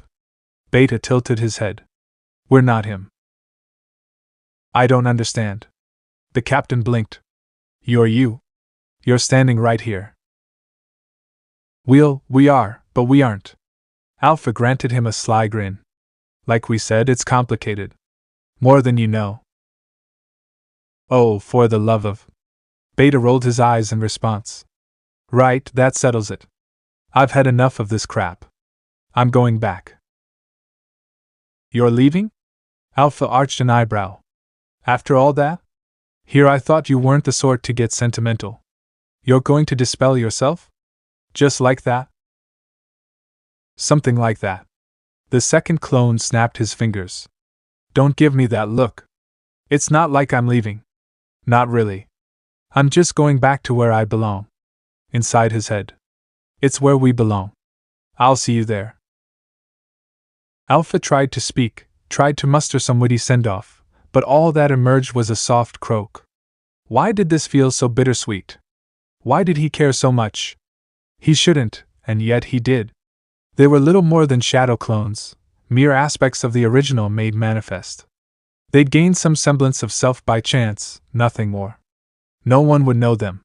No one would miss them. No one would mourn them. And yet... What are you crying for? The clone startled, surprised by him. For what it was worth, I had fun. Beta grinned, the clone's first real smile since his birth. See ya, partner. A plume of smoke consumed him. Ironwood jumped, looked over his shoulder, and back again. Where did he go? Home. Alpha sighed, shoulders drooping. I should be going too. For the boss, this'll all be a vivid dream. But for you, well. A bitter chuckle escaped him. Be nice to him, all right? He's had a rough time. Alpha didn't so much blur as he did vanish. Even as James realized what he intended, the lone clone had already vanished in a swirl of leaves. By the time he thought to look up and caught sight of him again, the doppelganger was little more than a receding shadow on the rooftops, then not even that. He never saw the faint plume of smoke that followed, but he felt the cold breeze in his wake. Within moments he was gone entirely, leaving him to deal with the aftermath. It would be the beginning of a long evening for James, one that would change Remnant just a little more. For better or for worse, who could say? Naruto would wake to quite a spectacle come morning, utterly baffled by what had transpired in his absence. After all, for him, it was only a dream. Little more than a fleeting phantasm. But this dream would change the world. Morning brought its own set of problems. Waking up wasn't a problem for Naruto. With a week in Remnant under his belt, he'd become something of an early riser through sheer bloody habit. Willow liked to get up at an early hour, and seeing as their rooms were connected, that meant he often rose around the same time. These days, his internal alarm clock wouldn't allow him to sleep past 8. He didn't necessarily like getting up this early, mind you, but after spending time with Willow he'd come to appreciate the necessity of it. What was that saying she was always going on about? Early to bed and early to rise makes a man healthy, wealthy, and wise? Yeah, that was the one. She was right in a sense. Those words had clearly worked wonders for Nicholas Schnee. Rare was the day she slept in, though it had been known to happen on occasion, and when she rose, he usually rose with her. Even after all the chaos of yesterday, he still couldn't bring himself to sleep past sunrise. There was a joke to be made there. Fortunately, he wasn't awake enough to make it. Ugh, that was a weird dream. He'd seen a strange dream, but he remembered precious little of it. Fire and ash, an angry girl scratching at his face as he carried her to safety, followed by a captain calling himself, what was it? Ironsides? Ironwing? No! Ironwood! That was it! The name slotted into place somewhere in the back of his mind, causing him to shaking his head as he rose. Why did he know that name? He'd never heard it before. Had he? Meh. It was probably just that, a dream. Nothing important. People dreamed all the time, didn't they? Blue eyes blinked away the cobwebs of sleep and reluctantly creaked open to meet the world. Squinted. Widened, when a small sigh whispered against his ear. His entire body locked up. It was only his better judgment, and Kurama's silence that prevented Naruto from crying out and flailing around like a fool. He knew his bedroom like the back of his hand, and while he wasn't paranoid enough to booby-trap it as of yet, he knew at once that something had gone terribly, horribly wrong. Because he wasn't alone. To be fair, it took a fair bit to surprise Naruto when he woke up these days.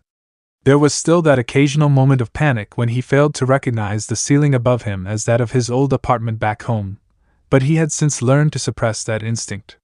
He'd conduct his usual morning business, brush his teeth, train for a bit, grab some breakfast with Willow, then see what the day held for them. There wasn't really a set schedule beyond that, and he'd admittedly lowered his guard because of it. Today, when he woke to find a body tucked into his chest? Well, there was panic to be had aplenty. Taking great care and not daring to look down, Naruto cast a glance for his surroundings. Little more than a large chamber clad in Schnee colors, his quarters were a decidedly Spartan space, one he hadn't bothered to decorate it yet. Its sole feature was the fact that it served as two rooms in one, joined by a single locked door between them. Oh, and the warm body nestled against him. No use putting it off any longer, he supposed. Steeling himself, the wayward shinobi finally looked down. To his relief and an odd pang of disappointment, it wasn't Willow nestled against him. Stubborn little tyke, Kurama yawned. When did she get there? For it was Cinder sleeping soundly against him, little fingers fisting fiercely against his pale navy nightshirt. Blue eyes fluttered shut and open again in surprise. Once. Twice. Thrice. She hadn't been there when he'd gone to bed. He hadn't truly woken in the night because she wasn't a threat, rather, she hadn't meant him any harm. He almost went back to sleep but for a single stray thought. Wait. Wait. She was supposed to be sleeping with Willow. Granted, they had connecting rooms, but there was a door between them.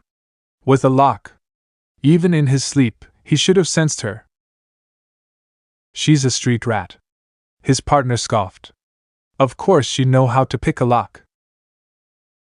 Cinder whimpered softly in her sleep, then. It was such a tiny, pitiful sound.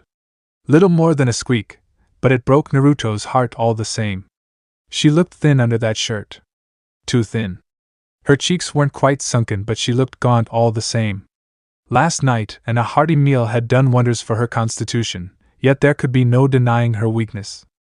How long had she been alone? What kind of monster abandoned a little girl like this? He'd seen the mess that was Mantle. It was a miracle she'd lasted this long. Just the thought made his blood boil. If he ever met her so-called parents, he'd given them an earful and a thrashing besides. Even now his parental instincts, didn't know I had those, flared up in full force. Precious child. Must protect. Dove, look at daddy's little girl. Bite me, Kurama, he shot back. I regret nothing. A small, rueful smile tugged at his lips as Cinder murmured something and rolled over.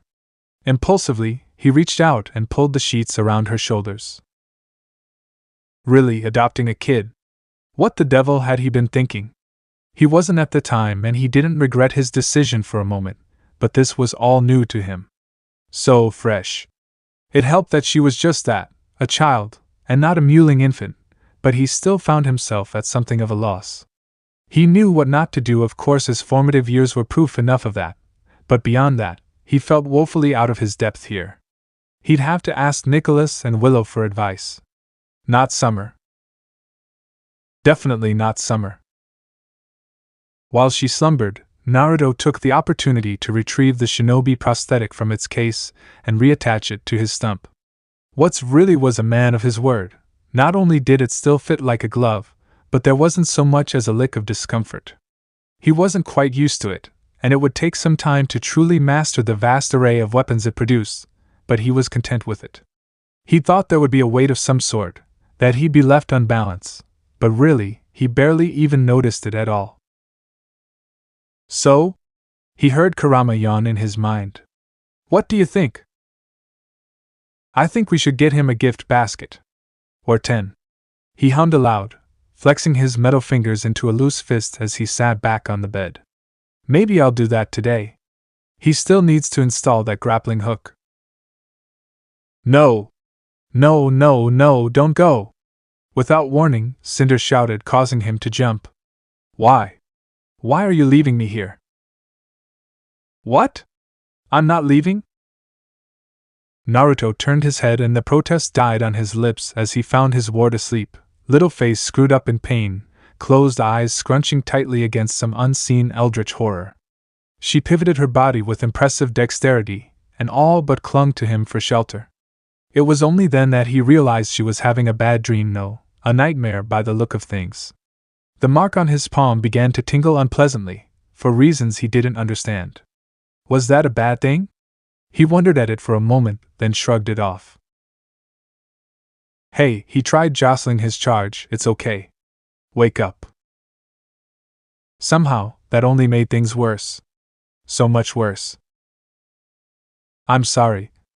Instead of waking, Cinder curled inward against him, as though trying to shield herself from an attack of some sort. I'll be good, please don't leave. Those parental instincts he'd mentioned a few moments ago? Yeah, they were a full-blown inferno now. Brat. Kurama growled. Naruto felt a muscle jump in his jaw. Whoever did this to her needs to die. Painfully. Naruto usually wasn't the sort to advocate for violence, but seeing this, it hardened something in his soul. Agreed. With infinite care, the wayward shinobi hunched down, settled his arms around Cinder's frail form and began to rock the girl back and forth as best he could. Which is to say, it was a slow, awkward thing. He had absolutely no idea what he was doing and it showed from the first. But he still made the attempt. For her part, Cinder fought like a wildcat in his grasp, unaware that he was trying to help her. Though she be but little, she was fierce and she'd lived all her life on the streets. Here, now, in this moment it showed. She all but tore into him. Stop! She railed. Let go! No doubt imagining him to be a part of her nightmare, she clawed and scratched at his chest in a frantic attempt to escape. Her semblance flared in response to her panic, pulling tiny wisps of smoke from his shirt as her flailing hands fought him. Naruto bore it all in stoic silence, knowing she meant none of it. Eventually he gave up rocking her altogether and simply held her close. When that didn't calm her, he tried talking to her. You're all right, he murmured. I'm not going to hurt you, ga. A gasp tore itself out of him when she bit his chest, but he held fast. No one's going to hurt you ever again, I promise. Just let it all out. This time Cinder's whimper sounded like a sob, but gradually, her struggles began to abate as he spoke to her. Slowly but surely, whatever was tormenting the poor girl let her be. Naruto didn't dare release her until they ceased entirely, for fear of her flying out of control again. Once he was wholly certain she'd escaped whatever was tormenting her slumber, he extricated himself from her arms and with great care, slipped down and out of the bed. He risked a glance over his shoulder just to be certain she was still asleep. She didn't move. Then and only then did he dare to creep forward. His stomach growled as he did. Maybe he should raid the kitchens, bring back a bit of breakfast to surprise Cinder. She might like that. Pancakes, maybe? Yeah. Everybody liked pancakes. That sounded great. A floorboard creaked treacherously under his bare foot, and he swore softly. Shiite. Where are you going? A yawn greeted him not a breath later. Naruto faltered mid-step and narrowly caught himself on a wall. No. There was just no way Cinder was awake after that ordeal. He'd barely moved, and that stray squeaky board hadn't been that loud. Just how light a sleeper was she? Sure enough, when he turned around, he found a familiar pair of amber eyes gazing up at him. Red, puffy eyes. She'd been crying in her sleep. It made a strange sort of sense, now that he thought about it. She'd lived all her life on the streets. Small wonder she woke so easily. Unfortunately, that left him with a very frightened and very much awake child that he had no idea what to do with. Did I do something wrong? Her voice warbled with a faint note of panic. When he wasn't quick enough to answer, she sat up a little straighter and clasped her hands. I'll do better. She babbled the words, rushing to get them out. I'll be good. Instinct seized Naruto all at once, and he bolted back to her. In hindsight, he wasn't really sure what compelled him to move as quickly as he did. Call it a sixth sense of sorts. He had the strangest feeling that if he left Cinder alone now, something awful would happen down the line, and it would be all his fault. He was having none of that. Bending a knee, he tucked her thin body against his chest and held her close. Hey, he soothed, stroking the back of her head as gently as he could lest she bolt. It's all right, kiddo. I was just going to get you some food. I'm not going anywhere. Well, he amended with a wry chuckle when she sniffled into his chest, not without telling you first. Promise? She lifted her head to gaze back at him with deep, golden eyes.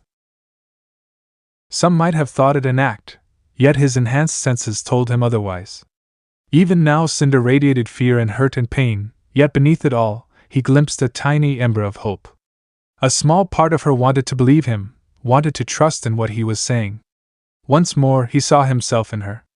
As a child, his life could have been so much worse than it was. Granted, he'd been a bit of a social pariah at first, with few friends and nothing to his name, but he'd been spared the true horrors of a life on the streets. Cinder wasn't so lucky. Sure thing. Cross my heart and hope to die. He beamed back at her. She blinked at him in turn. Why would you want to die? That's not what never mind. Naruto was beginning to think his newfound daughter was a very literal child. He supposed that was to be expected given the less than fortunate circumstances of her upbringing. She had even less than him as a child. Back then, he'd had a roof over his head and a stipend from the Hokage to keep him fed. Cinder had no such safety net. Right. Surely, this couldn't be that hard. He just had to keep her fed, clothed, and happy. Basic human needs, right? He could do that. And if anyone tried to hurt her again, well, he'd just have to break their kneecaps. Ooh, someone's protective. All of my hate, Kurama. He growled inwardly at his partner. You have it. Cinder's small hand tugged at his sleeve, bringing him back to reality. When can we train? Now it was Naruto's turn to blink. Eh? You said you would train me? Now that Cinder knew she was safe and her position secure, no child should ever think like that, she jutted her chin out at him in childish defiance. I'm awake. You're awake. What are we waiting for? So small. Proud. Fragile. Naruto's heart lurched all over again. And so I did. He hummed, musing her hair with his true hand. Let's get some breakfast first, eh? You're probably hungry.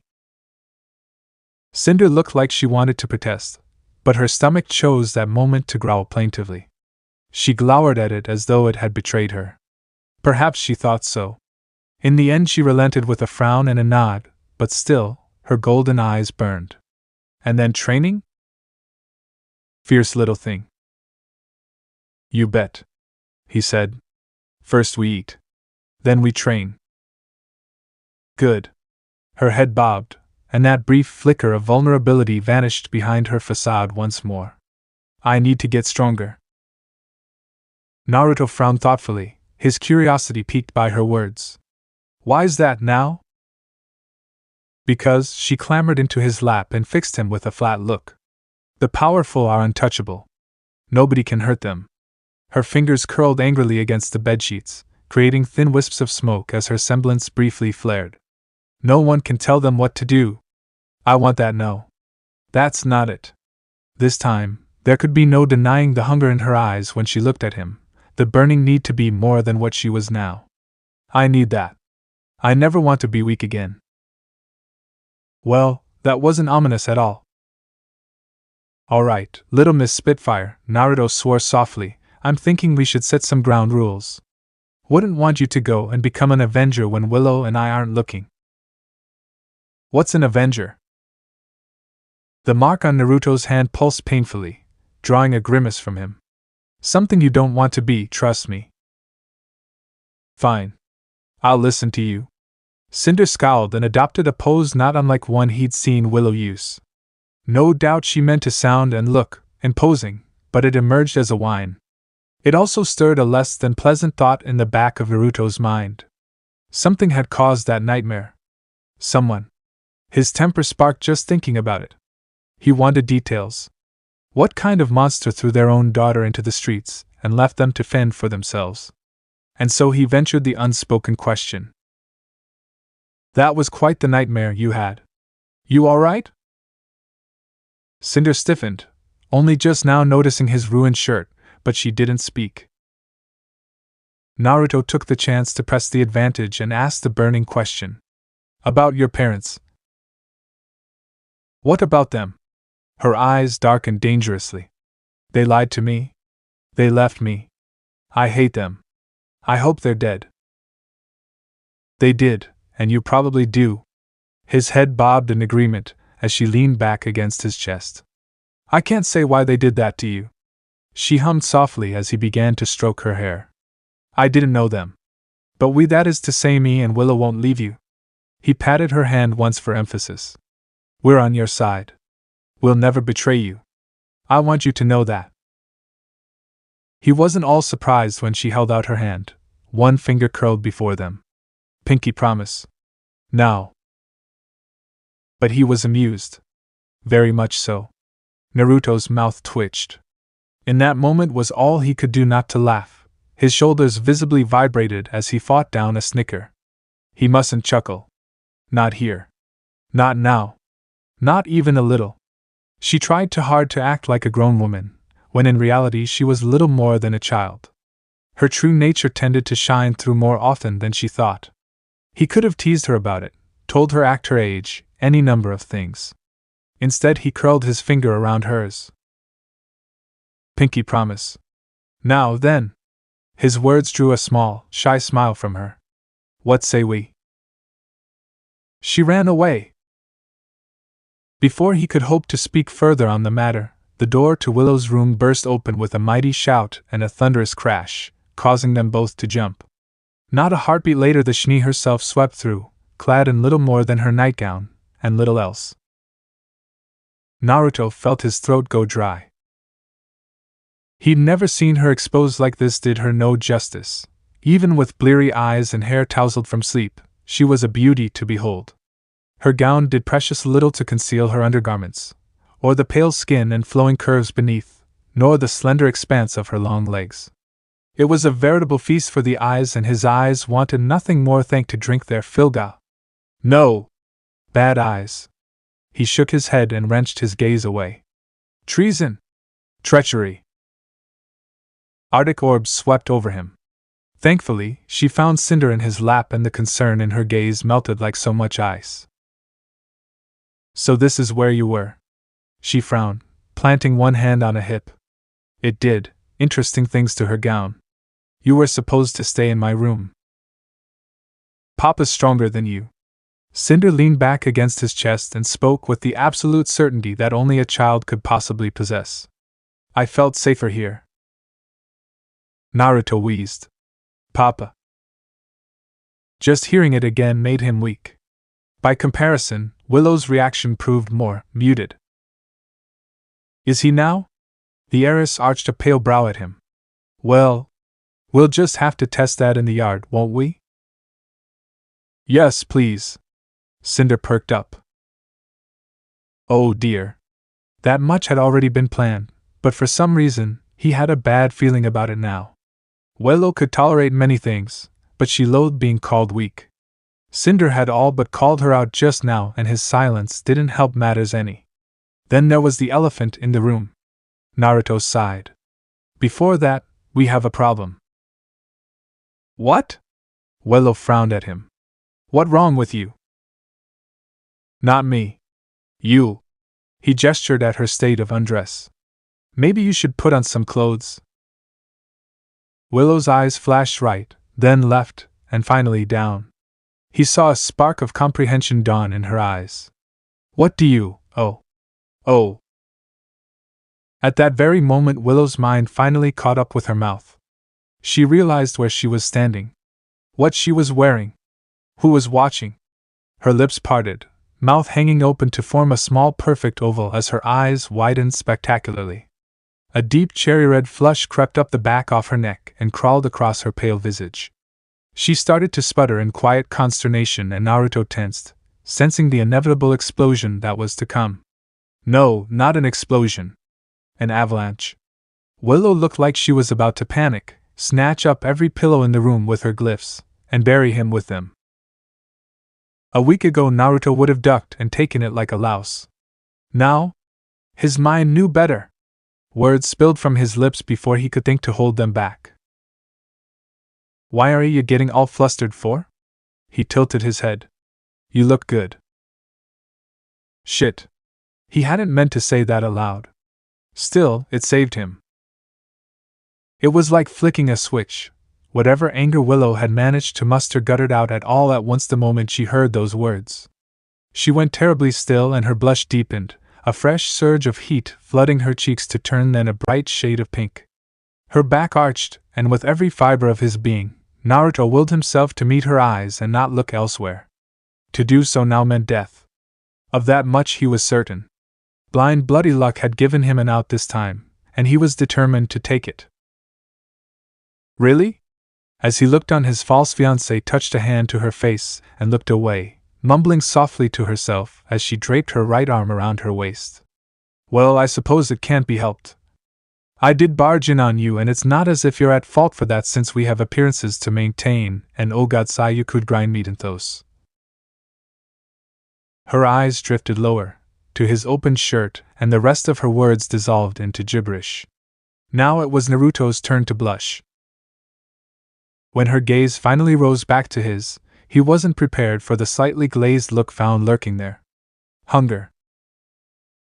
Naruto didn't know how to respond to that, or even if he should. The moment stretched out. And then Cinder pushed herself between them. Food? Now? Please? Willow made angry willow noises. Summer met them in the hall with a sunny smile. Good morning. Willow and Naruto returned the greeting, but Cinder buried her head deeper into his back and clung onto the latter's shoulders for dear life. Even then she still felt Summer's keen eyes watching. Maybe if she pretended to be asleep, this silver-eyed devil would take the hint and leave her be. Surely the cloaked huntress couldn't be that dense. No such luck. And how did the little cutie sleep? Soundly, Naruto replied. Why was he lying for her? She snuck into my bed, though. Really? She could see the huntress's face, but she heard Summer's squeal all the same. That's just precious. Was it? Cinder didn't see why. On the streets, you had to ally yourself with the strongest person you could. You lived or died depending on the alliances you forged. Here? That was Naruto. She didn't dislike Willow per se, but the whiskered man seemed to be the greater of the two powers here. And besides, saying she'd had a bad dream was tantamount to admitting weakness. Naruto hadn't done that. Instead, he covered for her just now, further deepening her debt to him. Was that his intention? Or did he have something else in mind? She's also starving, so cut her some slack. Well, there went the goodwill. Traitor! Cinder's head snapped up with a growl before she could think to hold herself back. I am not. Don't lie. An impish spark flitted through those ocean blue eyes as she glowered at him. You're a growling girl. You gotta eat. Her stomach growled in agreement like so much thunder, and her eyes narrowed to hooded slits of molten gold. Treachery. Traitors everywhere. Willow's bemused smile struck a chord with her. He's always like this. You get used to it. Cinder butted the back of his neck with her head, eliciting a grunt from her ride. Summer giggled. I wish I had a little sister. No, you don't. Cinder stole a glance at the rest of her patron Papa, when he wasn't looking, sneaking a peek at his broad back. Today he'd eschewed the traditional Atlas/Schnee colors in favor of something brighter, instead opting for a loose-fitting scarlet jacket thrown over a dark navy tee with matching trousers. Cinder was rather inclined toward the color red herself. She very much approved. It was decidedly casual where all things considered, but her keen ears caught the soft clink of metal when he moved. He probably had a few tricks up his sleeves. Quite literally. She had yet to see what he could truly do with that prosthetic, but she suspected she'd find out soon. It also beggared another question. As evidenced by his metal limb, Naruto had clearly lost an arm in battle at some point, be it to someone or something. What kind of monster could wound him like that? Had it been a Grimm? Or a human? Something of a higher power? She wasn't sure she wanted to find out. Just the thought of it made her shudder. Thankfully, a more pleasant memory chased that darkness away. We won't leave you. Cinder slammed her head into Naruto's back to hide her now rosy cheeks and incoherent thoughts. Parents. She had them again. A family. She wanted to believe their words. Badly. So very badly. In a single night Naruto and Willow had given her fresh clothes, a bath black, and more food than she ever thought possible. At first she'd thought it all some fever dream of some sort, one she'd wake from at any moment. Instead she'd woken to warm sheets and a promise of safety. She'd always believed in destiny, now it seemed destiny had found her. Seemingly overnight she'd gone from miserable street rat to ward and daughter to the most powerful family in Atlas. And then there was the matter of her other benefactor. Her gaze strayed to Willow. For a moment back there in the bedroom, she'd glimpsed the look in her eyes, one she knew all too well. Lust. Just a little, just a hint, but the Schnee had looked all of a moments from jumping him before she intervened back there. Cinder wasn't sure why she'd done so, nor how to feel about that. Thankfully everyone was dressed now and any such thoughts were well and truly buried for the time being. It gave her time to focus on more important matters. Food. And training. Once she woke up. Mornings are evil. She sulked against Naruto like the child she was. We should ban them. Come now, don't be cross. Willow hummed. It's well past dawn and... Seconded. Summer happily jumped in. Third. Naruto cried. His laugh almost wrung a smile from Cinder. How could he smile that easily? Did nothing bother him? Did he think himself invincible? His back was certainly strong enough, warm and his arms firm as he cradled her. She knew they'd not drop her unless she asked. Perhaps not even then. She liked that. Maybe she could believe him. He was blunt and honest, and never said anything he didn't mean. When he spoke, people listened and hastened to do his bidding. When he moved, crowds parted for him.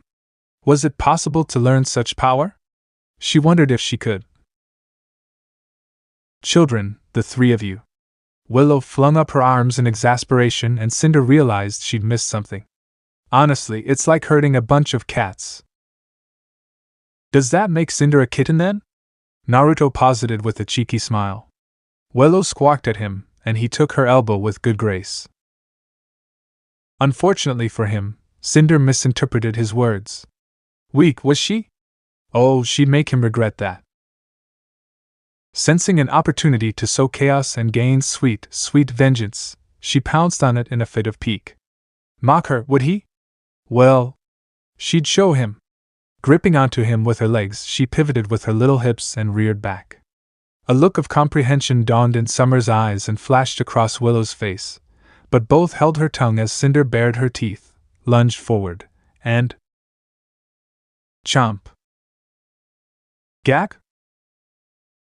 Naruto jumped and let out a yelp as her mouth clamped down on the outer lobe of his left ear. To his credit, he didn't drop her or break his stride beyond that brief flinch. He recovered quickly and turned his head to grant her a look. A lone blue iris flashed out at her, and she realized her mistake. Her temper had gotten the better of her. Any moment now he'd last out, strike her, call her a fool or worse. She expected anger, a rebuke at the very least. Instead she found only bemused silence. Vicious little thing, aren't you? He said, but his words lacked any sort of heat. So? What was that for? You called me weak. Cinder huffed and gave his hair a yank. I'm not weak. I'll get stronger. Huh? Her guardian blinked, but allowed it. When did I say you were weak? Willow sighed. Summer giggled, and Cinder felt herself flush. Had she made a mistake? But you implied. I didn't mean to. Once again, the whiskered man cut through her anger with that strange, faint smile of his. And even if you think I did, there's nothing wrong with a little weakness. A hand reached back to awkwardly pat her head as best it could. I wasn't born with strength. He added when she began to open her mouth, everything I have now I earned. If you work hard, you'll get stronger too. I'll see to that. He paused, then, and seemed to consider something. Or someone. Remind me to tell you about a man named Rock Lee. When it came to hand-to-hand combat, he was even stronger than me. Her eyes blazed. Strong enough to bat red eyes around like a chew toy. Yes, please. Speaking of which, where's Raven? Willow asked, steering the conversation to safer waters. I thought she'd be hounding us by now. All eyes turned to Summer. She's occupied at the moment. The little huntress laughed and kicked at her heel, a light lilting sound that reminded Cinder of someone she'd rather forget. You've got a few minutes before she cuts a portal to you. As for Crow and Tai, well... She shrugged helplessly as they noted their absence. The boys like to sleep in. Doesn't help that Raven was extra grouchy last night. Joy of joys. Willow groaned. I don't suppose there's any way to get around that semblance of hers? Nope. Summer smacked her lips in the negative as Cinder listened intently. Believe me, I've tried. Once she sets her sights on you, that's it. Crow tested the limits of her semblance once. He had a bad time. She spun her finger in a quick circle as the unlikely trio balked at her. Negative or otherwise, a bond is a bond. She could reach you halfway around the world if she wanted. Betcha I could outrun her. Naruto shot back. After what I saw yesterday? Probably. Summer hummed her agreement as she skipped a few paces ahead of them. But she'd just make another portal when you stopped, and then where would you be? Laughing my ass off? Willow snorted before she could manage to stop herself. It was a very unladylike sound, one muffled against her palm, one that instantly caught Cinder's attention. It served as yet another subtle reminder for her. Little Miss Ice Queen wasn't what she seemed.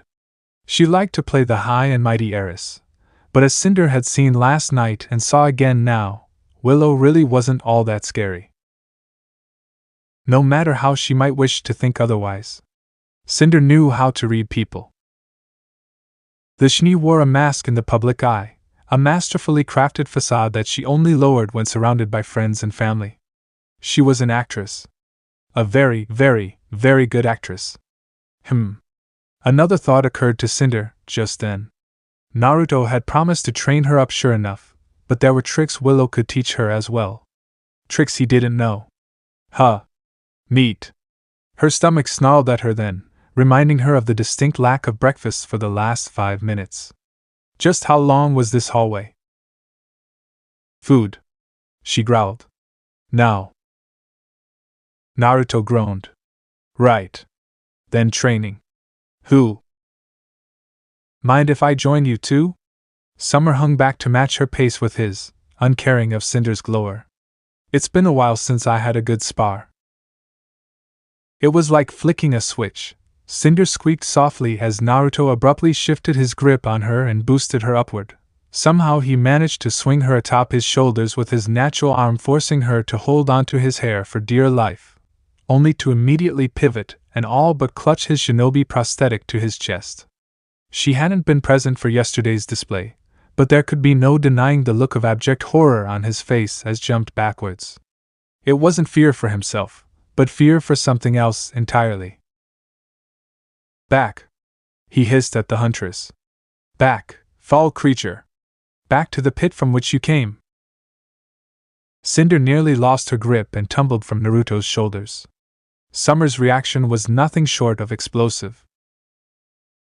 One time! The silver-eyed warrior whined through her teeth and flailed her arms, to no avail. I geeked out about your bloody arm one time and you won't let it go. So you're saying you don't want my arm? Naruto pointedly held out his metal limb towards her like a baited hook waiting for a bite. Not at all. He wiggled it a bit. Not even a little? Well. Summer drooled a bit as her fingers twitched toward him. Well, if you're offering, no!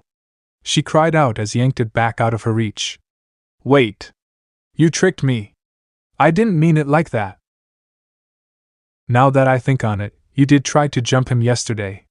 Willow tapped her chin with a merciless smile that had the smaller girl wilting like a dying flower. Why, I believe the words "I want that" were uttered. Something deep inside of Cinder physically recoiled at that simple declaration. Little though she may be, she was no fool. Jumping someone meant one of two things. Summer had either tried to shank Naruto unlikely, or attempted an act of a more intimate nature. The thought left her vaguely ill, for reasons she didn't understand, and her hands tightened against his hair. A strange feeling welled up in her chest. She didn't like it, because it felt sharp and angry and painful, and she wanted it to go away. Still, it persisted, clawing and tearing at her heart. Behind her, Summer made a strangled sound that vaguely reminded her of a kicked puppy. Willow! How could you? The Schnee made a show of inspecting her nails. Very easily, and with great relish. You're never going to let me forget this, are you? Cinder glanced back and forth between them, all thoughts of hunger forgotten. No, she decided. She didn't like this. Not one bit. At the end of the day, for all her fierceness, she was still a child. Willow was one thing, but those last few words had left her with a profound dislike of Summer. That, coupled with her spectacular misunderstanding, only made matters all the worse. Jump him, Willow had said. Which meant she was trying to take Naruto away. From Willow. From her. No. Not allowed. Absolutely not allowed. Not. Him. Cinder hung her head. Eh? All eyes turned to her at once. I said you can't have him. Her gaze snapped, blazing with fire. He's not yours. Willow made a sound somewhere between a gasp and a guffaw. Naruto wasn't far behind her. Not my oh. No. Realization dawned and Summer's face went positively scarlet. I'm not trying to take him. Yes, you are. Liar, traitor, trickster, she cried. What's gotten into you? All right. That's enough fighting. Naruto flung up his arms before Cinder could leap at her. No one's taking me anywhere. Cinder stuck out her tongue when she thought he wasn't looking, and he promptly flicked her forehead for it. Summer received the same treatment when she tried the same. Geez, both of you. We'll settle this some other way, alright? There's no need to fight. Don't be such a dolt. Willow sidled up to him and placed a hand on his shoulder. You promised to train with Cinder, remember? And besides. Naruto looked over his shoulder, and Cinder focused her most pleading expression on him. Before her very eyes, his resolve became so much jelly. Had she been privy to his thoughts, she might have realized just how potent that expression was. Gods, you could weaponize that level of cuteness. How could anyone stand against it? Alright. He flung his gaze away. Geez, twist my arm, why don't ya? Thankfully, they reached the dining room in short order before another argument could erupt. Wow. Summer whistled. You guys really do go all out when it comes to food. Maybe I should visit more often.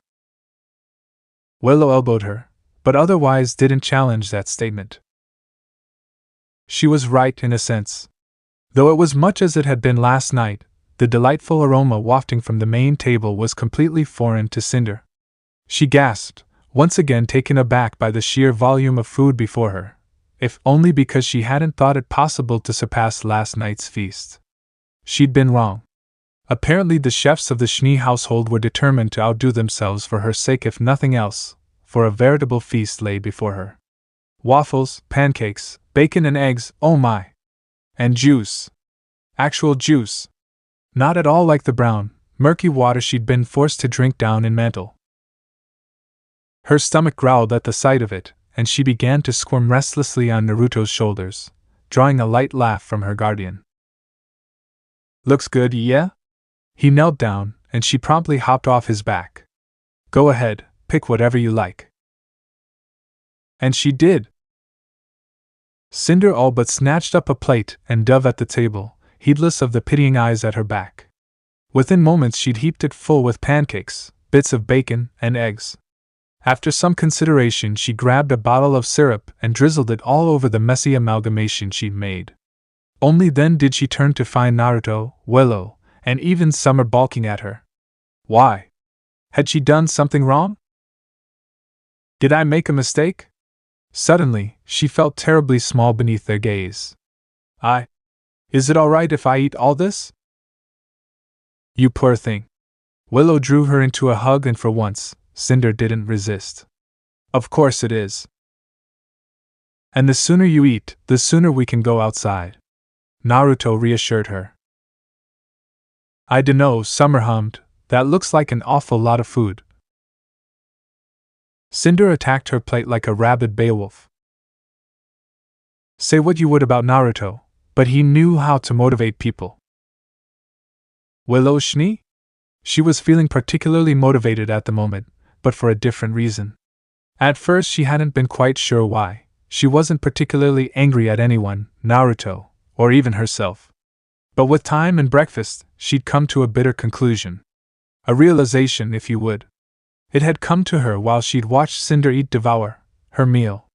Even after annihilating her first course, she'd gone back for seconds. Manners aside, she wasn't a wasteful eater. Not a scrap had been spared. That was the problem. Both last night and this morning, Cinder had attacked her food as though it were her last meal. Of course, Willow felt no enmity toward the poor girl. On the contrary, she found herself rather fond of the girl. She was simply angry at the world that made her this way. Destiny or just blind bloody luck had saved Cinder from a horrible fate, but if they hadn't pulled her out of the gutter she'd still be down there. Starving. Freezing to death or worse.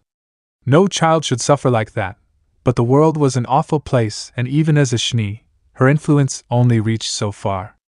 How many more were suffering even now at this very moment? How then could they change that? How could they make it better? With strength? Wealth? Fear? No, something more was needed, but what? That dark thought continued to torment her as she led the rest of them out into the garden. Although the Schnee Manor had its own proper grounds, This garden was more of a yard than anything else. Concealed behind the main bulk of the building by a mighty green hedge rising on either side, it bore a winding stone path through the grass with various statues and a small water fountain nestled near the center of the enclosure. It was pretty and picturesque and perfect, lovingly maintained by a number of groundskeepers during their tenure with the Schnee family over many years. Something told Willow it wouldn't be intact for much longer. Not with the smiles Naruto and Cinder were sporting. Their weapons would play absolute havoc with the yard, she just knew it. Oh, how the landscapers would weep after this. Still, this was her refuge, her haven, her quiet place where she could drink and think and be alone with her thoughts. This was the place where everything changed. Only 7 days ago, Naruto had fallen out of the sky here and shattered her world. She was still picking up the pieces. So was he, in a way. She watched him discuss something with Summer and Cinder, and yet, even at this distance, she could see the change that had begun to overtake him. Some of them were more overt than others. He wasn't quite as tan as he'd used to be, never mind his arm, but the true alteration lay elsewhere. Her gaze drifted upward to his hair. Those spiky blonde tresses seemed to lose a little more color every day. Those thick white streaks had nearly overtaken half of his tawny mane. There was clearly something wrong on that front, but for the life of her, she couldn't figure out what. It wasn't as though his hair was falling out either, it was simply losing all semblance of color. At this rate, it would match her own by the end of the year. She wasn't quite sure why the thought pleased her. Still, she watched him like a hawk, quietly curious as to what he intended. You can still fight, right? Until his gaze found hers with a teasing smile. Willow reacted to being teased as befitting of a Schnee. Sable flashed free from her belt, and came up under Naruto's chin with perfect poise.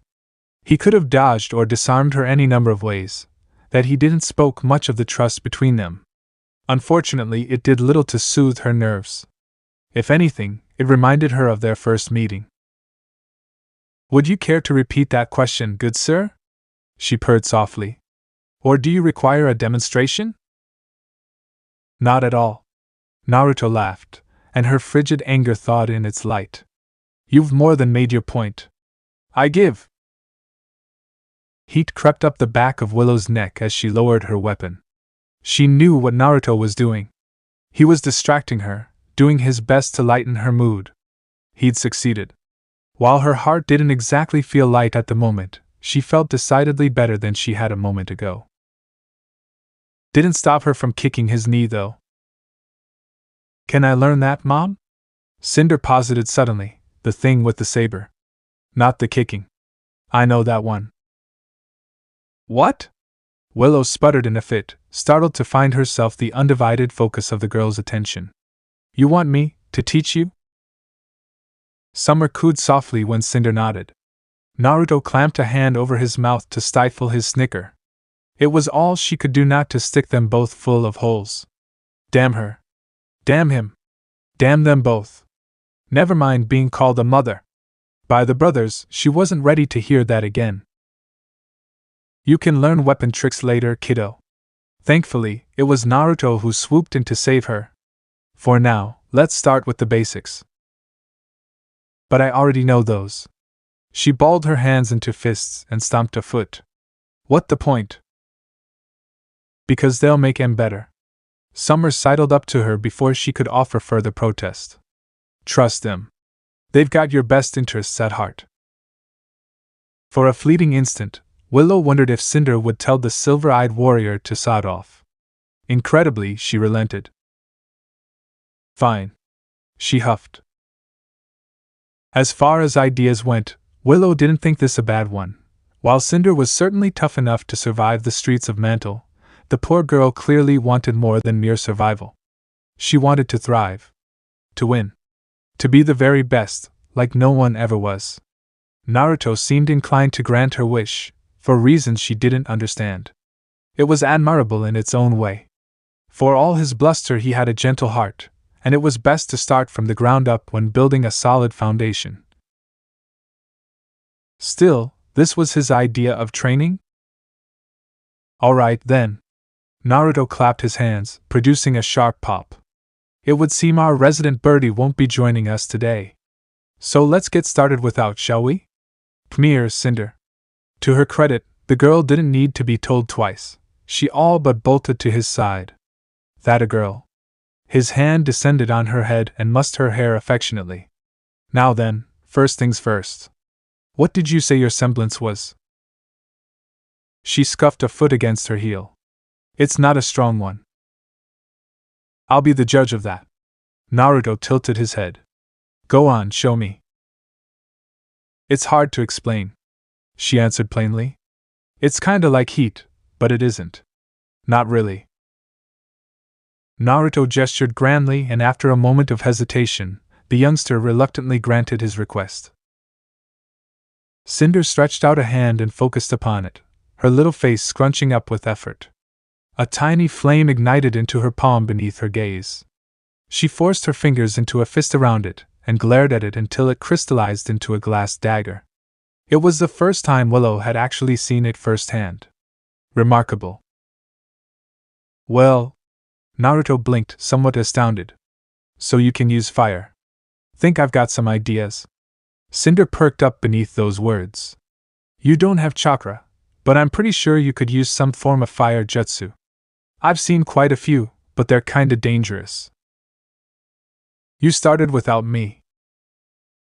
Raven burst through a scarlet portal beside him before he could finish, wasted and gasping for air, hands on her knees.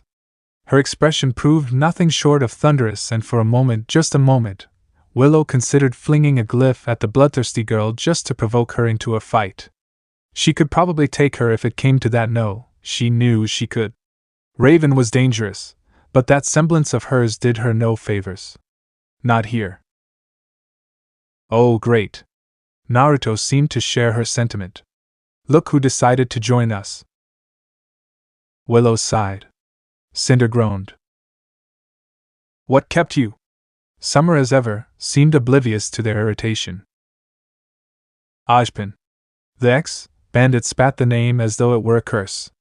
He wanted to lecture me again. How did you get away? She shrugged. I threw tie and crow at him and ran. Summer's hand smacked against her forehead with an audible crack. Raven, no. Raven, yes. It doesn't matter. She huffed, crossing both arms beneath her breasts. You. Me?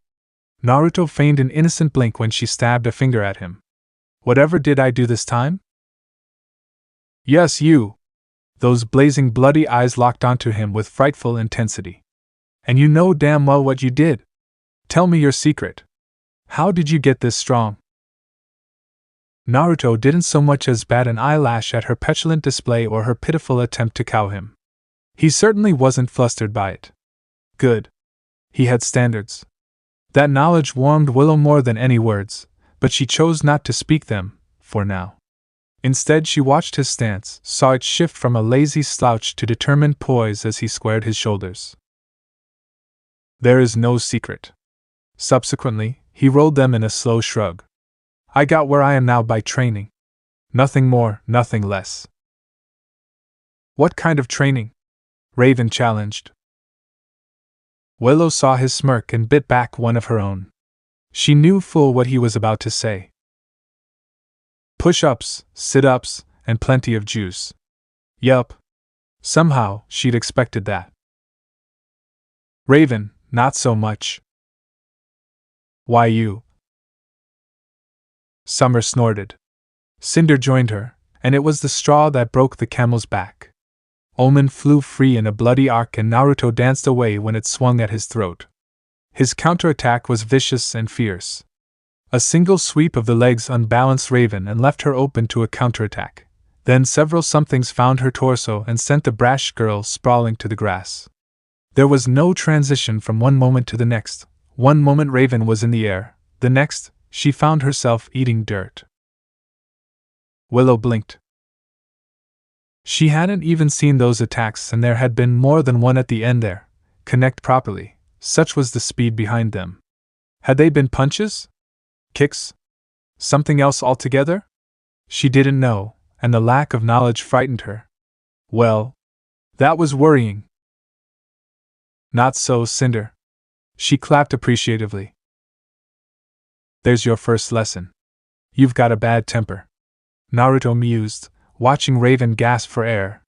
You're even more reckless than me, and that's saying something. Oh, and Summer? Yes?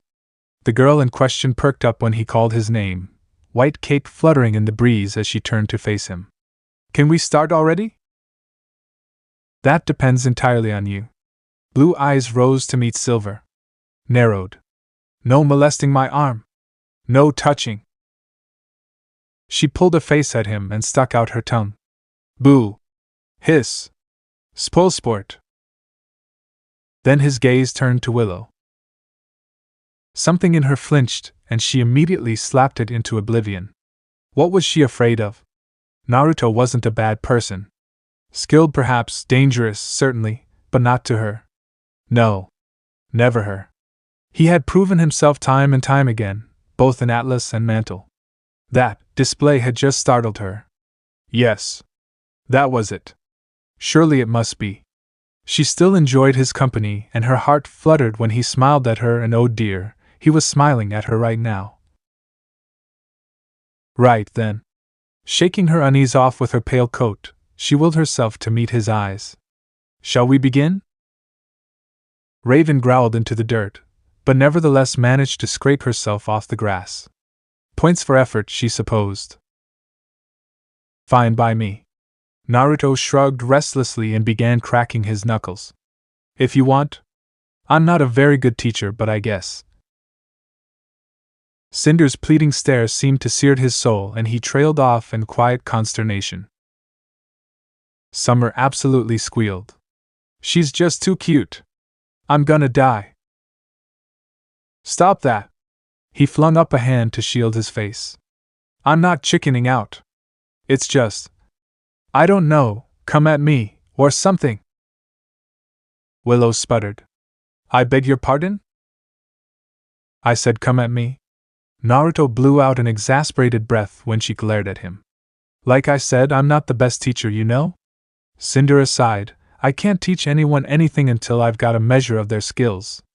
He turned aside and scratched at a whiskered cheek, muttering to himself.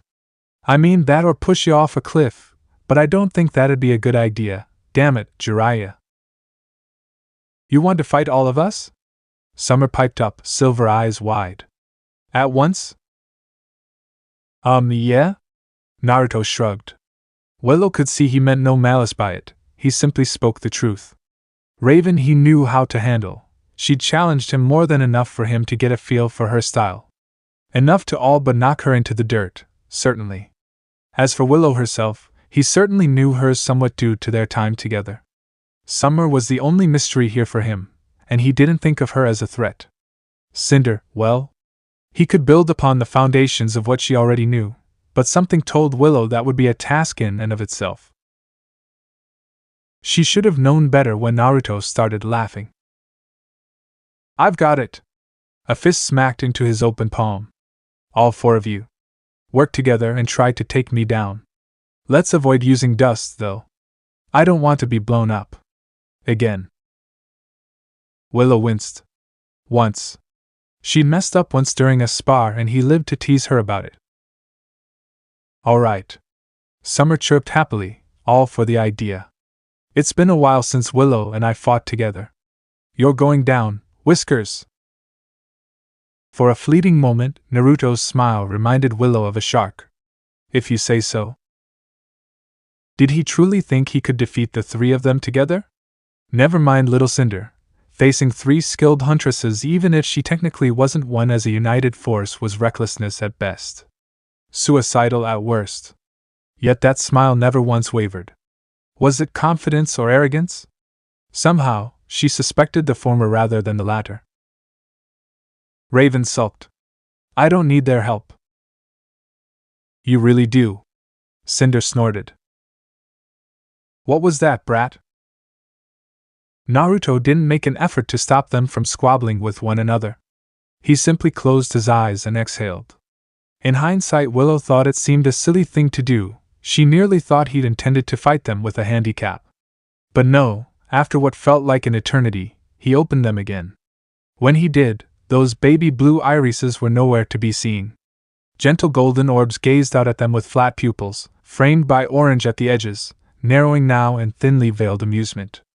What the devil was he up to? What did you just do? She asked. That's a secret. He hummed back. There's something I want to test. Before she could protest, the blonde held up a hand. Everyone ready? Set? Willow realized what was about to happen and hastily scrambled away from her companion. Just in time, too, because that hand slammed into the dirt like an explosive. Go! Raven needed no further provocation. She all but flew at him with a snarl. Willow didn't bother to warn her, much less stop her as she reversed course and raced after the huntress. Raven wanted the glory for herself? She wanted to win on her own merits? Fine. She was welcome to try. Naruto wouldn't fall for such cheap tricks. Lacking the ability or perhaps the empathy to work well with others, she charged at him, cut a portal and vanished into it.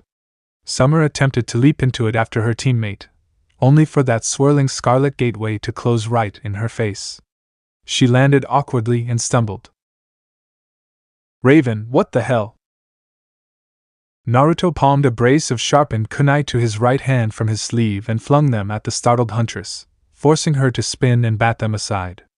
Cinder launched a shard of molten glass at him, and he slapped it out of the air.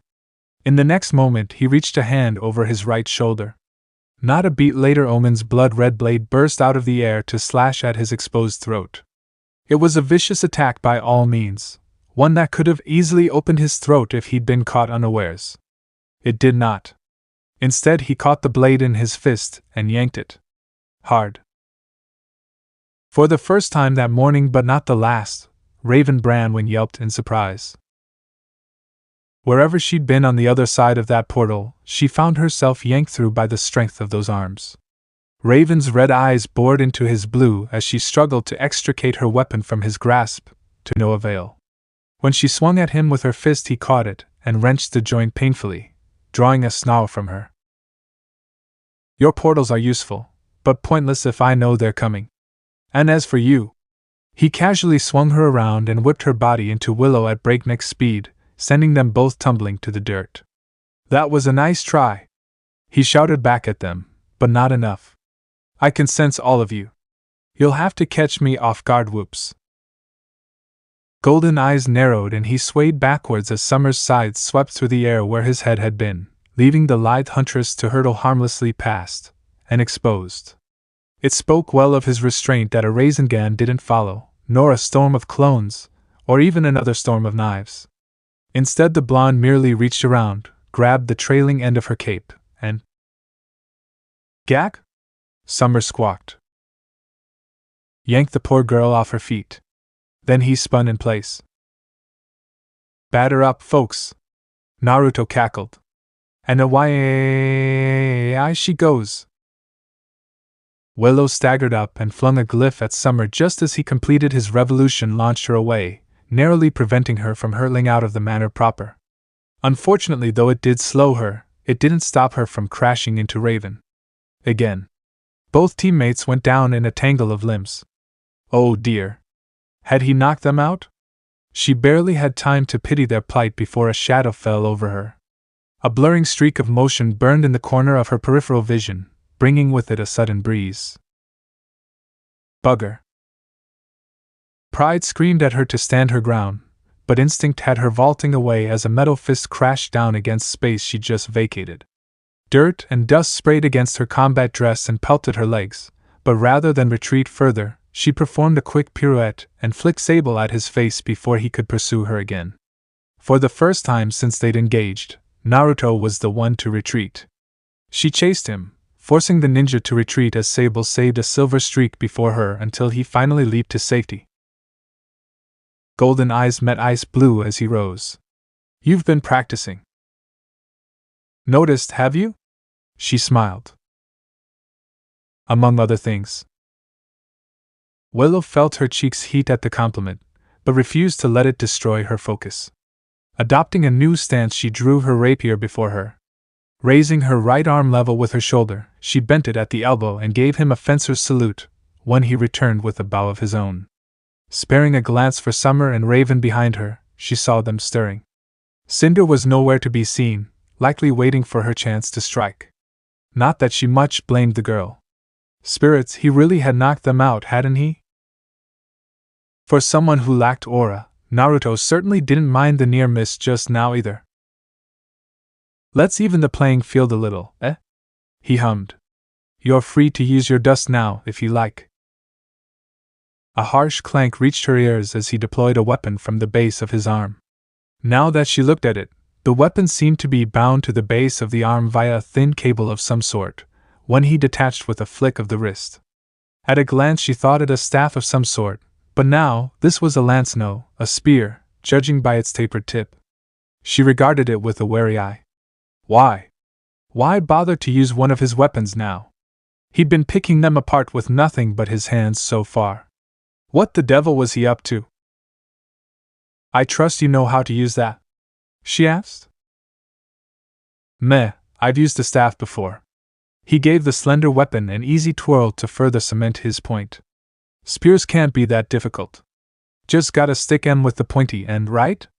Don't worry, I'll be gentle. Don't say it like that. Huh? Naruto frowned at her. Like what? I'm just saying I'm going to hold back, you know. Willow sputtered, ears gone a bright pink for all the wrong reasons. Was he coming on to her? No. Nonsense. He'd never be so crass. He likely didn't realize what he'd implied. So many things. So many implications. She would have to take him to task over this. Later. Much later. Bad thoughts. Focus. Mustering all her willpower, she steeled herself as she watched him settle into a low stance, knees bent. She placed one foot forward in response, rapier at the ready as a glyph bloomed beneath her feet. She shot forward and all the world became a whirl of steel. For all her speed, Naruto still struck first, and Willow felt her aura spark angrily as the tip of his spear slid across her cheek. She dove at him, only for her blade to pass beneath his arm as he opened his guard. His spear was merciless, whirling into her ribs with an audible crack. She heard her scroll beep ominously, heralding another plunge. An annoyed hiss fled from her lips, but she bit down against the pain and trapped the weapon against her aching side and slammed the butt of her rapier against his nose. Naruto's head snapped back and he grunted, not in surprise. He'd likely let it happen, the bastard, but rather acknowledgement. Good hit. He granted, taking a step back. Let's see if you can do it again. They collided anew and there was no more time for thought, only action. Willow fought well. She used every tactic available to her. Whirl. Parry. Dodge, backpedal, tried to entrap him with one of her glyphs as she retreated attack when the rare opportunity presented itself. But she couldn't. Block, block, block, time and time again she found herself forced to defend until her arms ached and her calves burned from the strain. Still she fought on. Sable whirred and clicked in her grasp, spitting dust at him, blasting him with fireballs, flinging up walls of ice to bar his path, wind to slow him down. No tactic was off limits, she used anything she could think of. He dodged it all, and what he couldn't dodge he simply barreled through. Finally she saw an opening and took it. Her rapier lashed out, parrying his spear, flicking under his guard to find his inner thigh. She cried out with triumph, only for its tip to slam against his shield as his arm unfolded to take the blow. Silently, she cursed Arthur once more. Damn scientist really was too clever by half. Who knew what other functions that limb contained? She'd overheard him talking about a grappling hook only yesterday, for crying out loud. She wouldn't be surprised if the bloody thing could grow legs and walk at this rate. Hey! Naruto grinned over their locked weapons. Watch where you're aiming. I need that. He batted her blade aside and drove his head against hers. This time Willow staggered, but came back swinging. She knew he was actively handicapping himself here, using a weapon he wasn't familiar with rather than his tried and true fists, or that strange glowing cloak she'd seen earlier. That handicap was the only thing keeping her in the fight, even as his speed and strength outmatched all her attempts to stop him. He could have knocked her senseless by now, but he hadn't, and she knew why. He was holding back. Not necessarily toying with her, but perhaps sensing her negative emotions, he decided to try and give her a chance to vent. Good. She needed it. As such, his laughter, when it came, surprised her. Hey, you're finally smiling. She wasn't she? A fresh rush of adrenaline burned through her veins, followed by a light laugh of her own. Hold still and let me stab you. She'd never been the sort to enjoy combat before. It was something father had forced on her for the sake of her safety, something she'd accepted as being necessary. It always seemed a thankless task. But here? Now? Willow finally felt alive. She didn't think about Summer or Raven, or their curious absence from the battle. She didn't realize they were behind her, observing with slack-jawed faces. She didn't see Cinder, watching her and Naruto duel brawl, with rapt attention. She didn't care about anyone else. Her mind was focused on a single point, a solitary target. And then, quite suddenly, said target had his spear under her chin. Willow froze and fresh heat flooded her face as she realized the position Naruto had her in. Sable's tip pressed in against his stomach, unable to break the skin. Even if it did, she doubted the rapier would stop him. Nothing short of a devastating attack or a beheading would slow him down. She, on the other hand, was quite fragile until her aura recovered. He knew it, and so did she. Neither moved. I yield. She lowered her weapon and surrendered in good grace, only to find a captive audience awaiting her gaze. Holy hell! Summer muttered in disbelief. Remind me not to piss you off. Raven glared bloody red daggers at her and said not a word. See, that's what I'm talking about. Naruto came up behind her and slapped her shoulder. You two went down in a couple of hits. But Willow? He gave her a quick hug that did interesting things to her heart. She kept coming, even when her aura hit the red. When it comes to a fight, you have to keep your enemy off balance. You need to surprise them, distract them, strike when they least expect. Cinder stepped up and slapped an empty palm against the back of his knee 3 times in rapid succession. Like this? Willow squeaked in surprise. Naruto blinked down at Cinder, having completely lost track of her in the grand melee, which was likely her intent from the beginning.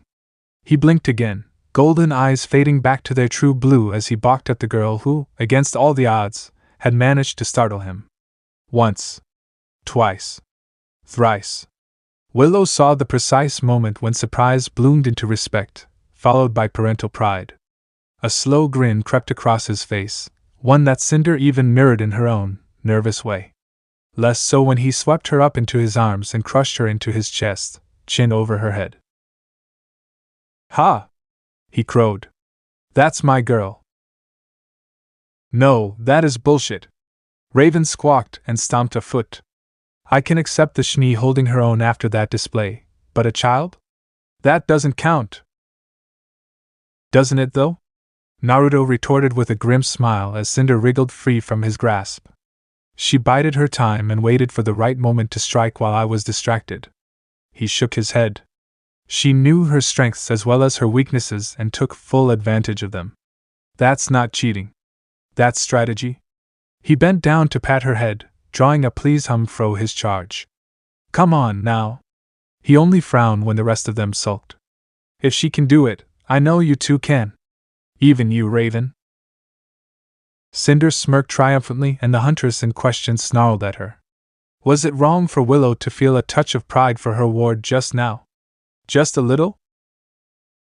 Do I get a reward? Cinder asked suddenly. Willow arched an eyebrow. Sure? She hazarded. What would you like?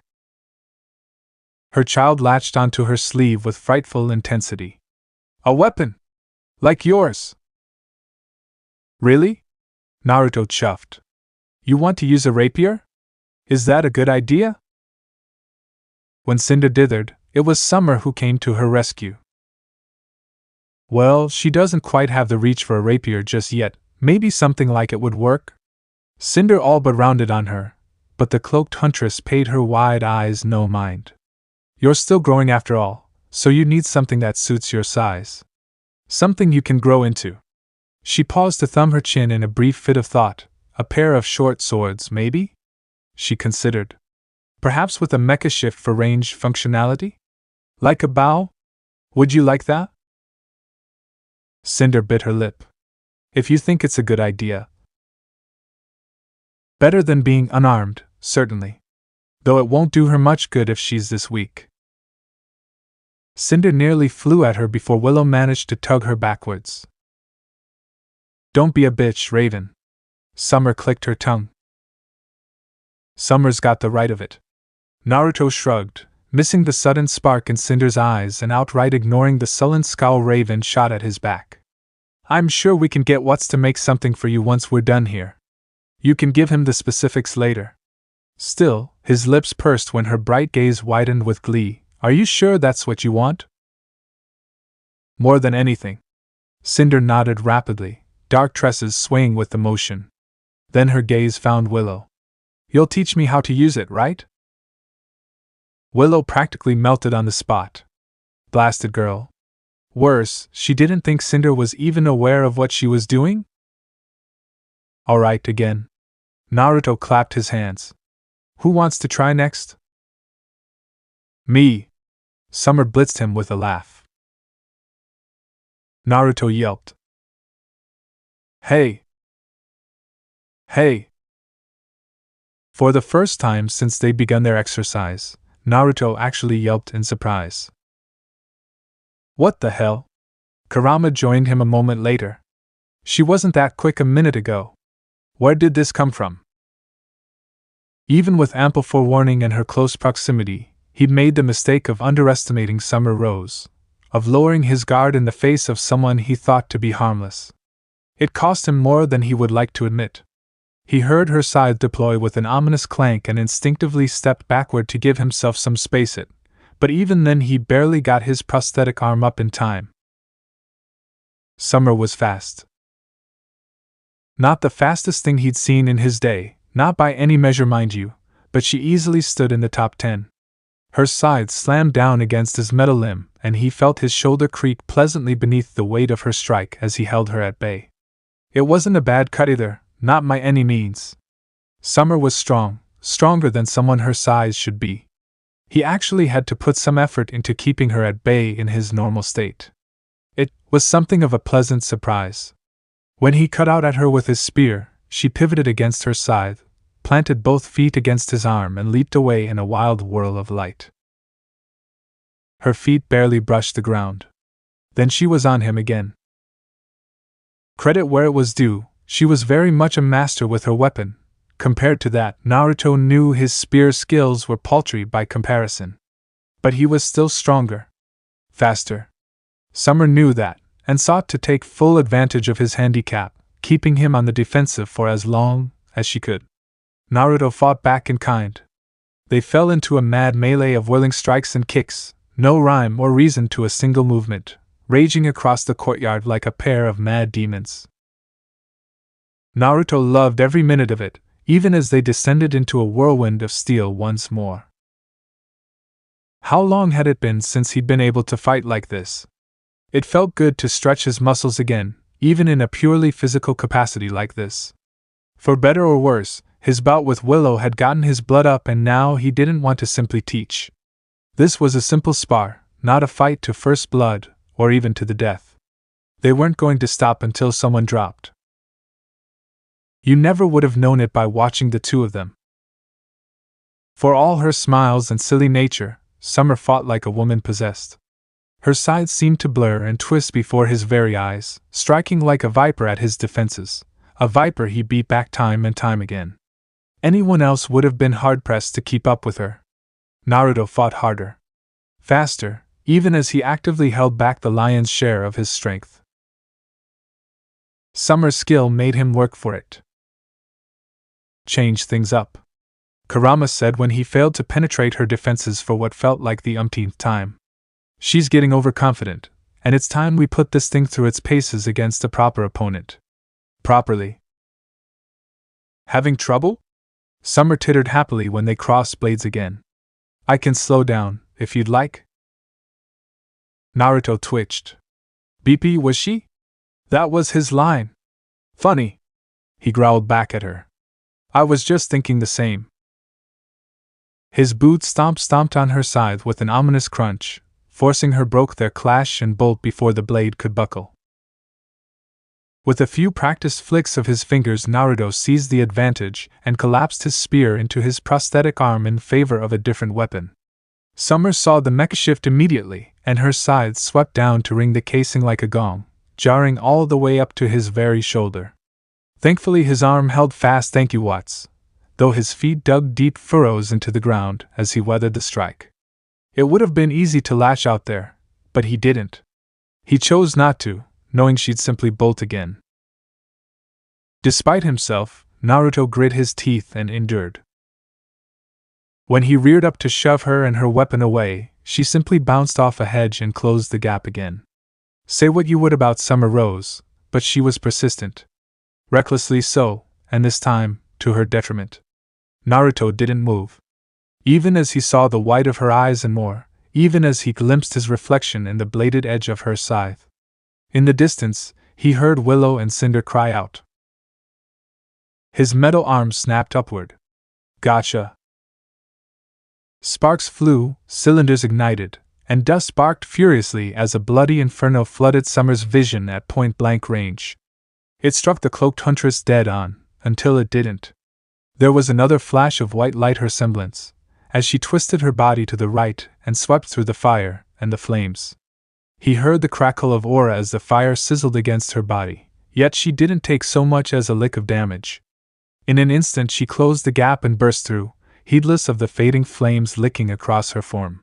Semblance or not, and he could only assume this was one that was reckless, even for her. Just how crazy was this girl? "That's a new one." She grabbed his flame vent before he could fire again and leaned over it to grin at him. No, Naruto realized, at his arm. Her body practically wriggled in place as she gazed at it, such was her glee. "Let's see what else it can do." Geez, try as he might, Naruto tried to fight down a grin of his own and failed spectacularly. Willow wasn't kidding. "You really are a weapons junkie." "You know it, Buster." She twirled away, and when he tried to chase her, he found himself intercepted by Raven's blade and Willow's rapier. Lovely. Now they decided to intervene. "Spoil sports!" he cried. "Quick! He's distracted. Jump him!" Naruto didn't even deign to turn and meet Summer's next pass.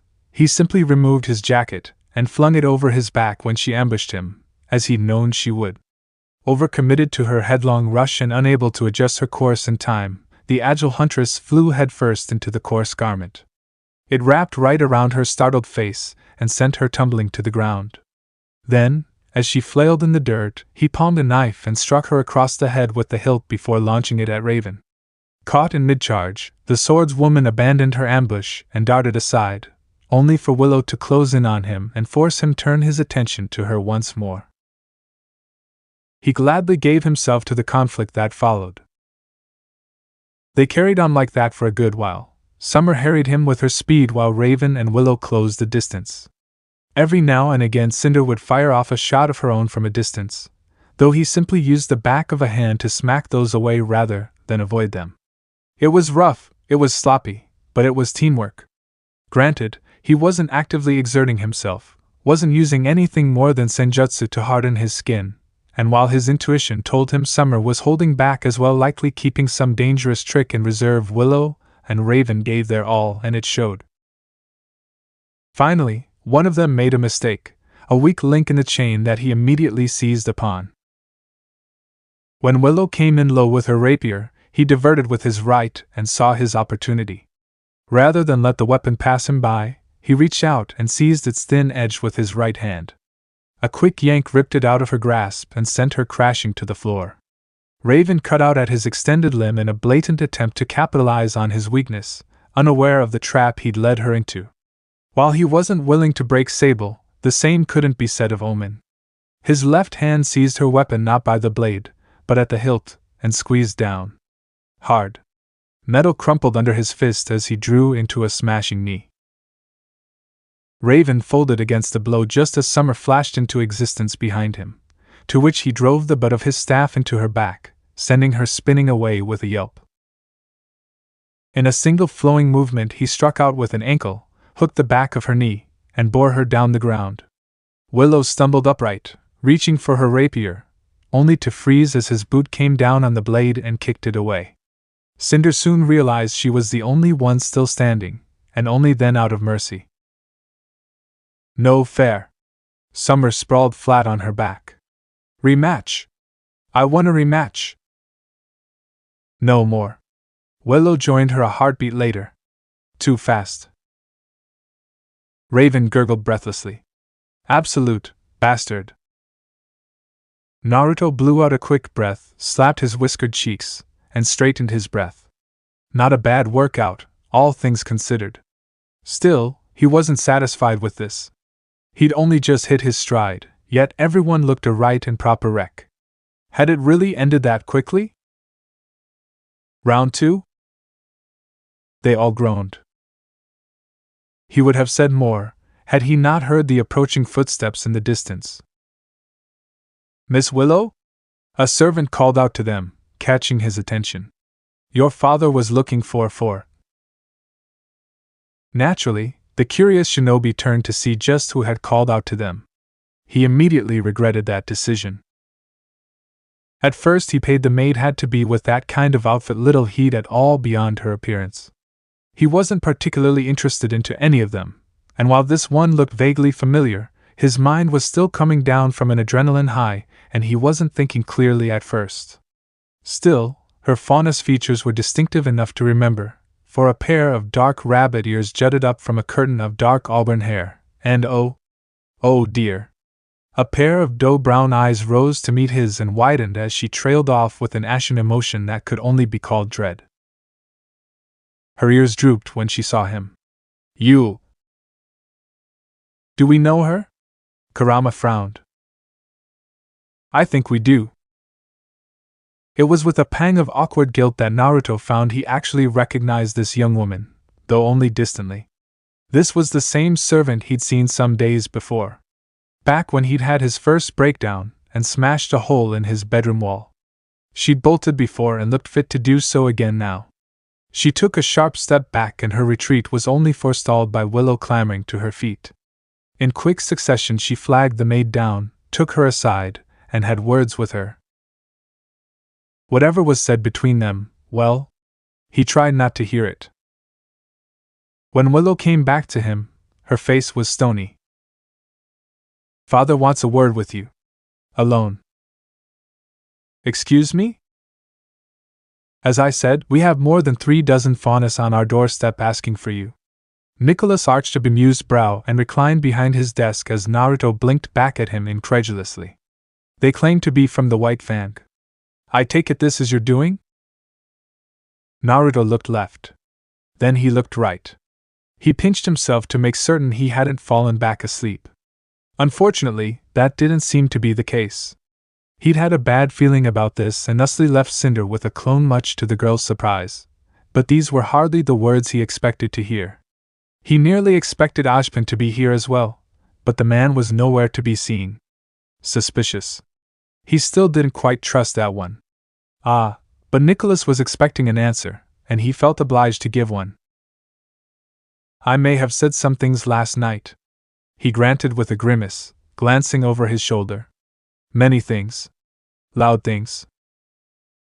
The head of the Schnee family kept a tidy office, all things considered, though it was something of a trophy room, complete with a television above a large, roaring fireplace at the eastern wall, framed with all manner of weapons. Some were in varying states of disrepair, while others looked freshly forged. He hadn't thought Nicholas was the sort to collect them. Naruto took a moment to gather his thoughts as he appreciated them. His desk was bare save for a few papers and a photo of a fierce-looking woman who could only be Willow's mother. He saw the resemblance there in her face, though she wore her smiles far easier than Willow ever had. He somehow doubted such small talk would save him now. I gathered as much. Nicholas favored him with a bemused sigh. You're all over the news. Wait, what? Naruto did a double take. Huh. Is this what popularity feels like? Not bad. I'm starting to understand why you humans crave it. He hadn't expected to hear that, much less what followed when Nicholas raised the remote and pressed a single button. Someone recorded your little stunt last night and leaked it to the media. See here? Naruto wasn't unfamiliar when it came to the concept of television. They'd had a rudimentary form of it back in the elemental nations before the war, and it wasn't a stretch to believe Remnant would some have something of a similar fashion. He saw himself of a few hours ago in mantle, eyes harsh and angry as he stood against the mob, Willow tucked protectively against his back. Oh, right. He remembered this. Someone must have gotten him on their scroll and recorded that mess. If you have problems, take them to Atlas. His own words rose back at him. I'll try to help whoever I can. Nicholas let the broadcast continue to play out as he sank into his thoughts. Did he feel any regret over those words? Absolutely not. He'd seen what it was like in Mantle, and while he would have liked to sock whoever threw that stone at Willow, there could be no denying that the folk down there were in a bad way. Cinder might have died down there if they'd left her in the gutter. If she'd survived the streets, she would have become a monster. Or something worse. Much worse. He shuddered at the thought. Stop. That wasn't going to happen now. He'd saved her. Hadn't he? Shaking the thought away, Naruto willed himself to face the Schnee patriarch once more. I'm not the best when it comes to public speeches, you know. He paused to scratch the back of his head. I just said what came to mind at the time. That much I can see. I won't say it's a bad move. Nicholas leaned back in his chair as he thumbed his chin, but I'm afraid you've gone and stirred the pot. I had hoped to bring you into these matters slowly. Introduce you to some board members, have the two of you attend a few balls, and the like. He took up a pen and hastily scribbled something onto a paper as he spoke. Willow didn't want to thrust you into the political arena like this. I can't say I blame her. She's already lost family on that front. Small wonder she doesn't want you caught up in it. Yikes. No wonder she'd been angry with him back there. Sorry. Don't be. Willow's father waved his words away and continued to write. No doubt your heart was in the right place, and this is as good an introduction as any. Some will rally behind you for this. Others will decry you for bothering with the faunus at all. His beard twitched as he linked his hands, failing to conceal a frown behind them. That's politics for you, I suppose? It doesn't help that some think you're one of them. Many won't like the idea of a Schnee consorting with a faunus. Naruto's jaw clicked open. He snapped it shut. What? No. I'm not. He flung up his arms in exasperation. Why would they think that? I know you aren't my boy. The elder Schnee soothed his anger with a raised hand. As does Willow. But consider this. Your features, your appearance, the odd nature of your hair losing its color. He granted him a small grimace as the blonde rubbed at his head. People will believe what they wish to believe. As much as I wish it were otherwise, truth means precious little in this day and age. Many will refuse to see the light unless they are made to believe. Ignorance is bliss, as they say. It shouldn't be that way. Naruto shook his head. People are people. I said I'd help them, so I will. Nicholas beamed back at him. Well said. Now what are you going to do about it? How indeed? An ugly idea reared its head in the back of his mind. It would be simple to drive them off. It would spare him the hassle of all this. Naruto stomped that thought down into oblivion. He'd never forgive himself for going back on his word. Never mind what Willow and Cinder would think. He needed to meet with them. That much was obvious. But he had no idea how to go about it, unless, wait. Yeah. Maybe that could work. He blinked. Frowned. Smirked. I have an idea. Do you now? Nicholas hummed his approval and rose from his chair, tapping the pen in his hand against the desk as he did so. Wonderful. I didn't found this company to run others into the ground.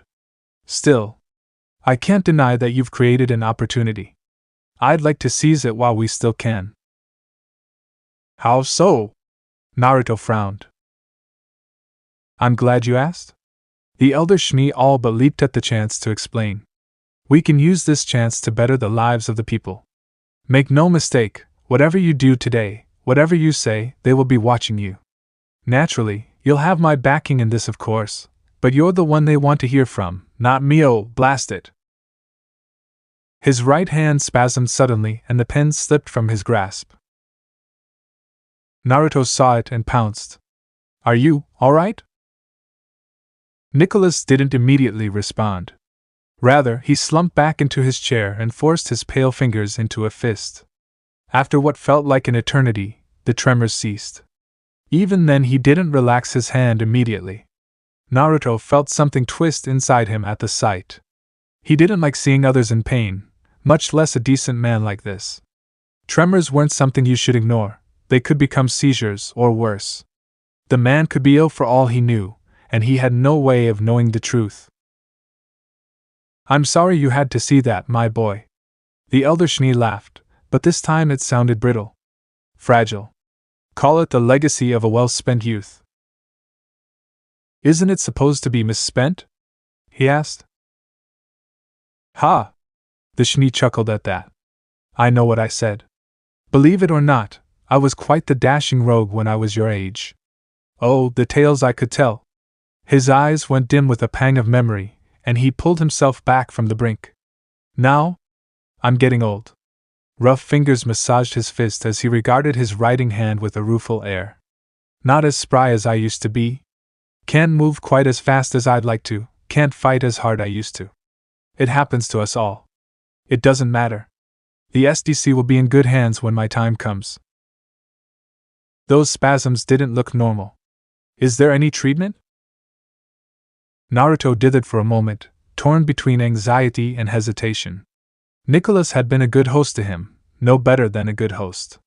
He treated him like family.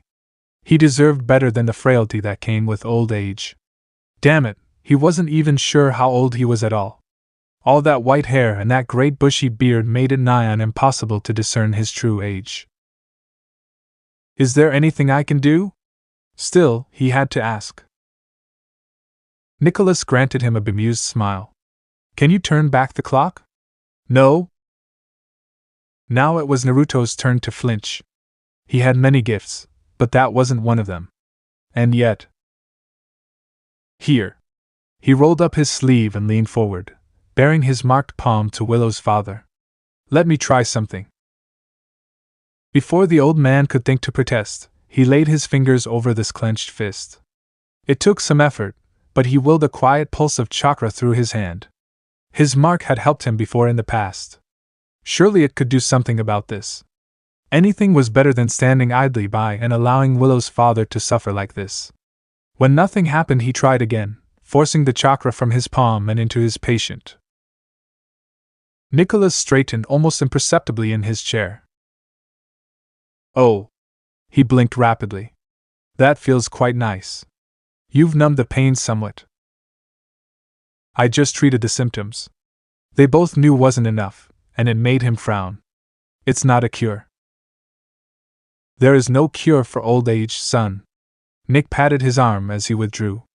Worry not, I've no intention of kicking the bucket just yet. After all, and here a twinkle gleamed in those ice blue eyes of his. You and Willow still haven't given me nearly enough grandchildren. His words had Naruto choking on his tongue, but still he barreled onward with a care in the world. Make no mistake, Little Cinder is a fine start, and I absolutely applaud you taking the initiative on that front, but I want at least 2 more. Red. His face was absolutely red. He could barely trust himself to breathe, let alone speak.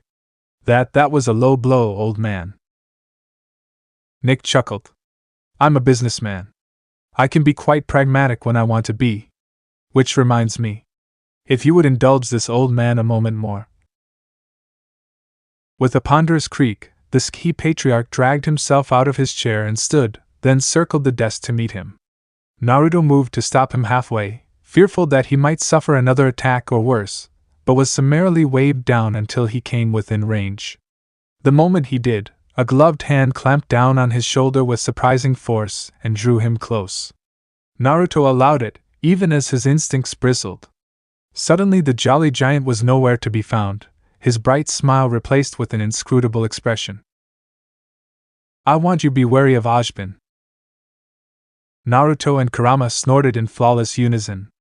To be fair, the headmaster hadn't made the best impression on either of them.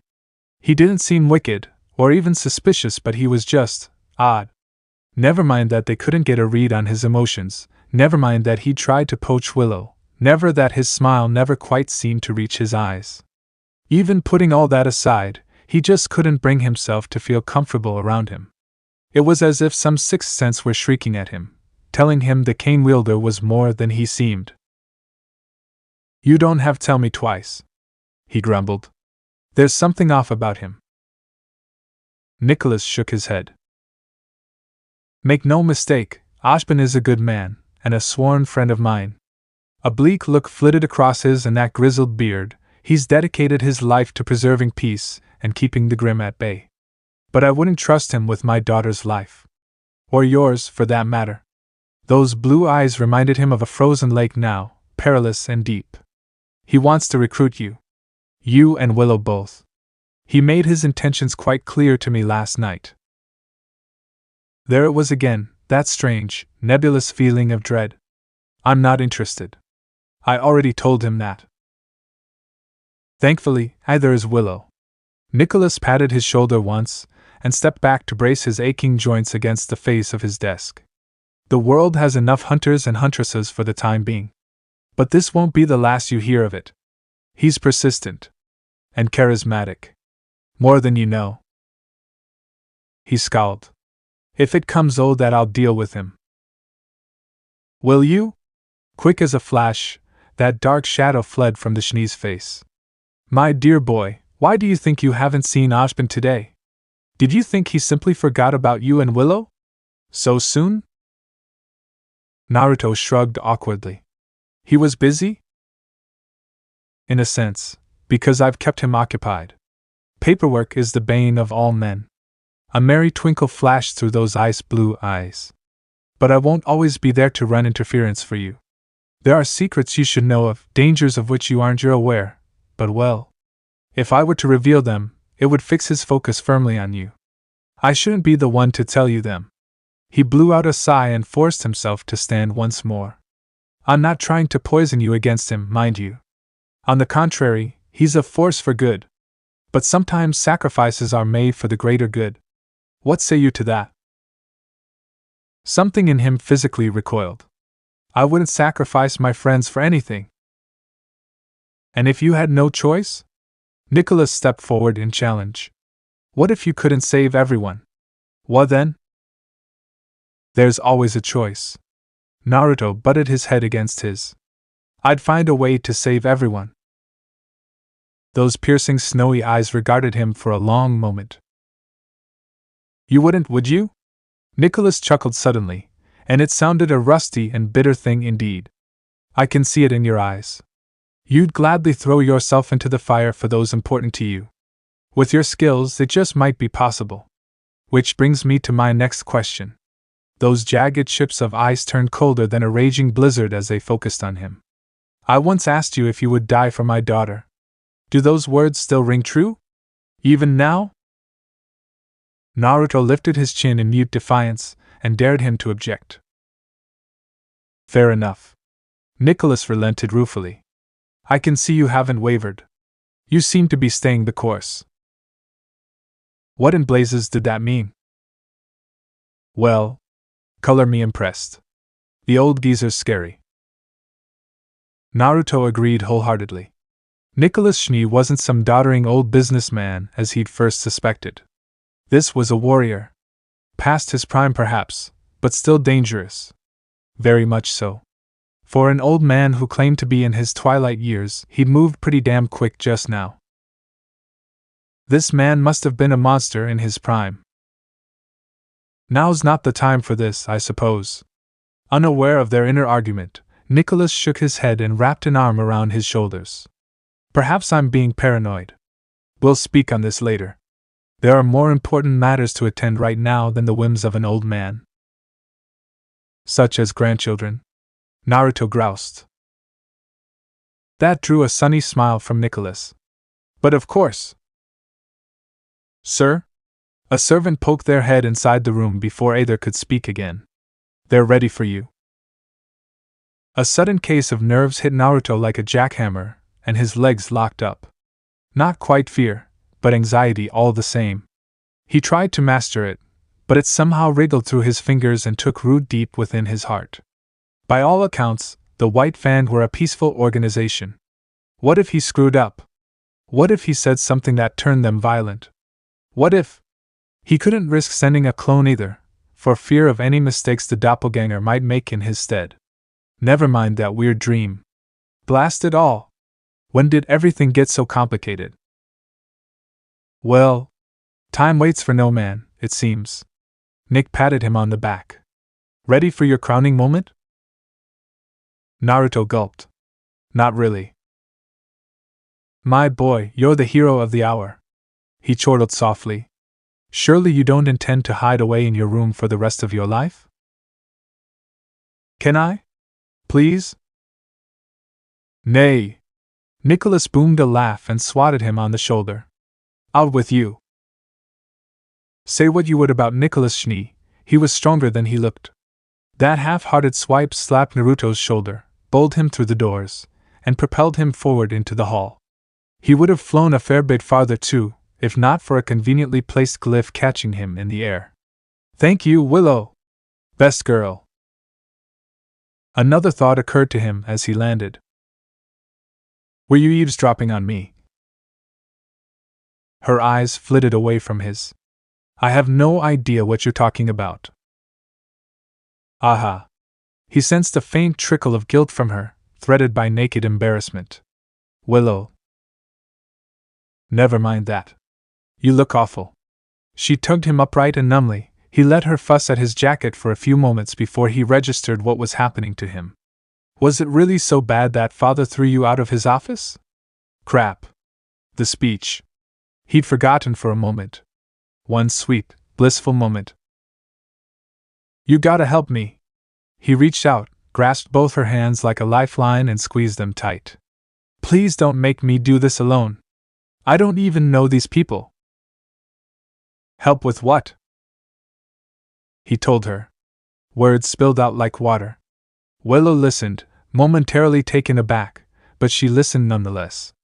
And as Naruto told his tale, her right eye began to twitch in agitation. A muscle jumped in her jaw. By the time he finished, a vein was throbbing in her temple, and she looked fit to strangle him. Really?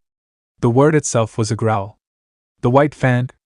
Why am I not surprised? I don't even know who they are, he flailed. You didn't think to ask father? In hindsight, Naruto knew really should've.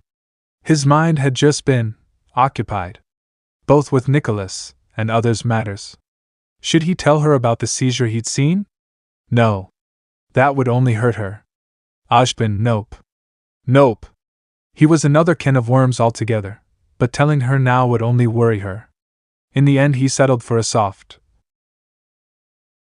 no. Then listened closely. Willow's finger prodded his cheek, earning a rueful smile from him. The White Fang is a faunus organization here in Remnant. When he didn't immediately interrupt, she withdrew her finger and took hold of his hand once more as she continued to explain. They were founded following the Faunus Rights Revolution, which I'm sure you know nothing about given that you've not been told of it, but we'll come back to that at a later date. What matters is what they claim to be, a peaceful activist organization created to improve relations between humans and faunus. Naruto nodded, gesturing for her to continue. Still listening, are we? Good. A dainty smile graced Willow's pale face. Some say they were founded as a symbol of peace and unity, but in truth, they haven't gained much traction in the last few years. They're big on civil rights for their kind, equal pay, boycotts, protests, that sort of thing. And you've attracted their attention. Is that a bad thing? Naruto asked. Willow winced. It depends on your definition of the word. He didn't like the beat of hesitation that followed. You're being evasive. Rightfully so. Willow huffed, crossing both arms before her bosom. I can't call their relationship with my family contentious, but I wouldn't say it's good either. Not as things are now. A troubled look flitted through her gaze before she muffled it. Father's been working to ensure that our faunus workers have equal rights and pay like the rest, but the voice of one man can only carry so far. Our board members and shareholders wouldn't dare risk their bottom line, and without outside aid, his attempts have been constantly stymied. He saw where she was going with this even as she said the words. Until now. Until now. Willow agreed, pleased when he caught on to her meaning. What you did down in Mantle was unprecedented. Not only did you someone who looks very much like a faunus openly defend me, a Schnee, against a crowd of malcontents, but you told them to take their issues up with Atlas. With our family. The family you're pretending to be engaged to at the moment. Oh ho? Wait, earlier you said our. Now it was Naruto's turn to arch an eyebrow. Did you just? You heard nothing. Willow sputtered swiftly, writing his words down. Speak not of it. Still, I didn't think you would have trouble with this. She continued. Let alone stage fright. Neither did I. Naruto palmed his face. I'd appreciate a little help here. Much to his surprise, Willow's cheeks turned rosy indeed. Yes, well, it would be remiss of me to make you face this alone. She muttered, fingers idly twining with his. I'd intended to help you out regardless, but ahem! She mastered herself, and pulled her right hand away, coughing into a fist even as her left stubbornly clung onto his. Do you know what you're going to say to them? When he didn't answer, her brow turned stormy. Tell me you at least have a plan. Yeah. It wasn't a very good plan, but it would work. Definitely. Hopefully. Maybe? Excellent. She approved with a nod. If I'm to help you, we'll need to stand as a united front in this. Naruto looked down. Frowned. Is that why you went and got changed while I was talking with your dad? She really was wearing a different outfit, now that he noticed. At some point after he'd been ushered into the office, she'd forsaken her favorite attire for a pale white combat dress with black frills and matching ebony stockings. Those stark colors complemented what he wore nicely. Perhaps that was even her intent. A tiny voice in the back of his head preened proudly. Naruto did his best to silence it, and willed himself to meet her eyes and absolutely nothing else as Willow fidgeted before him. Do you like it? Well, yeah. Once again, his tongue turned traitor on him. It suits you. Deceit. Disloyalty.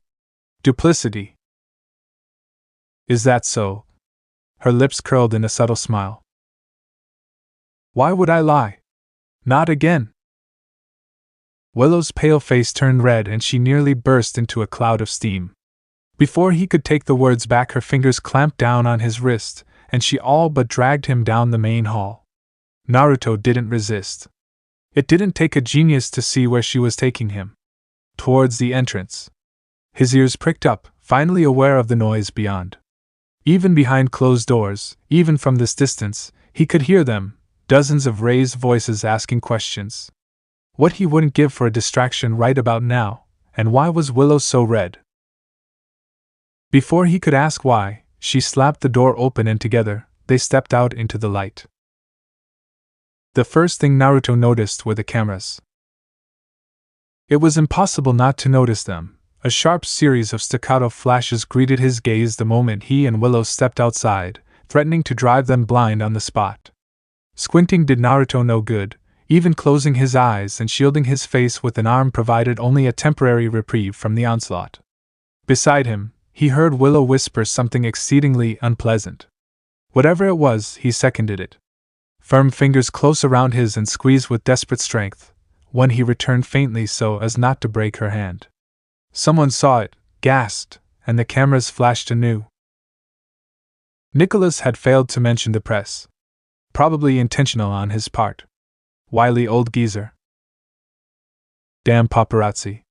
Naruto grumbled as they descended the manor steps. I didn't think they'd be here. It's to be expected. Willow's voice rose in his ear, though she didn't dare look at him. Smile for the camera, dear. I am smiling, he growled through gritted teeth. When her lips brushed his ear, he nearly stumbled. That's a grimace, Naruto. The crowd ate it up and howled for more. Made him sick to his stomach. Bunch of voyeurs. Willow had stressed the importance of presenting a united front, and so they'd exited the manor together, side by side. Oddly enough, that was his sole comfort in this. If he had to suffer through this press hell, at least he wouldn't be suffering alone. Summer and Raven had been right to scarper off with their teammates while they could. No doubt the four of them were watching this disaster from inside with great relish. As for Cinder, well, while Naruto very much doubted the poor girl enjoyed being left alone with a clone, he wanted to spare her this. She could be cross with him later. Because that was a lot of people. Through the burning flashes and bright spots speckling his vision, he counted roughly 36 faunas of varying species assembled before the manor gates. More, if one counted the press. A few enterprising reporters had even scaled the metal boundary and straddled it. They were the source of the endless clicks that barraged his senses. Made him want to knock them down into the sea of bodies below. In the end, he didn't have to do a thing. Willow's scowl was enough to send them scurrying back down. The manor guards did the rest. They reached the gate proper all too soon, and it was here that his resolve threatened to buckle. Now that they'd come within shouting distance, some of the press tried fielding questions. Even with his superior senses, he could scarcely. He willed himself to ignore them. Deep breaths, kid. Just imagine everyone naked. You're awful. Are you sure about this? Willow murmured. Bit late for second thoughts, isn't it? He sighed, then raised his voice to be heard. Let the white-fanned representative through. We'll talk to the rest of you afterward. Incredulous, the guards balked at the order. Well? Willow snapped at them. What are you waiting for? Do as he says. There's no need. The gates never opened. Something shifted in Naruto's peripheral vision, and a blur of hazy smoke passed through the metal bars behind and then past him, buffeted by a winter breeze. There one moment, gone the next, he almost thought he'd imagined it. And he would have too, had Willow not hissed out a startled breath at his side. He turned around to see what had startled her so, and his eyes widened. That smoke he'd seen earlier? It rapidly coalesced into a person now, one who gradually rising from a pointed crouch before them. Well, Kurama whistled. That's certainly something. He most certainly did not imagine the young woman standing before them. Pardon the intrusion. The newcomer sketched a shallow bow as everyone else jerked backward. I didn't mean to frighten you. Gaira sends his regards. She just phased through the gate. Is that a semblance? A trick, maybe? Can we learn it? I want that. Naruto blinked. Kurama, we could have knocked down the gate. Don't care. His partner grinned. I want that. You're worse than Summer. With the smoke gone, Naruto found himself face to face with what he tentatively assumed to be a faunus, for a pair of dark, furry ears rested atop her head. They twitched just so as he looked on. Bright amber eyes gazed out at him, framed by ebony locks that tumbled well past her shoulders. Clad in a long-sleeved dark tunic with matching pants, she wore nothing in the way of armor, but there could be no mistaking the black blade at her side. She probably knew how to use it, by the look of her. Planting one hand on her hip, she flicked a cursory glance up and down the length of him. Just a glance. Little more.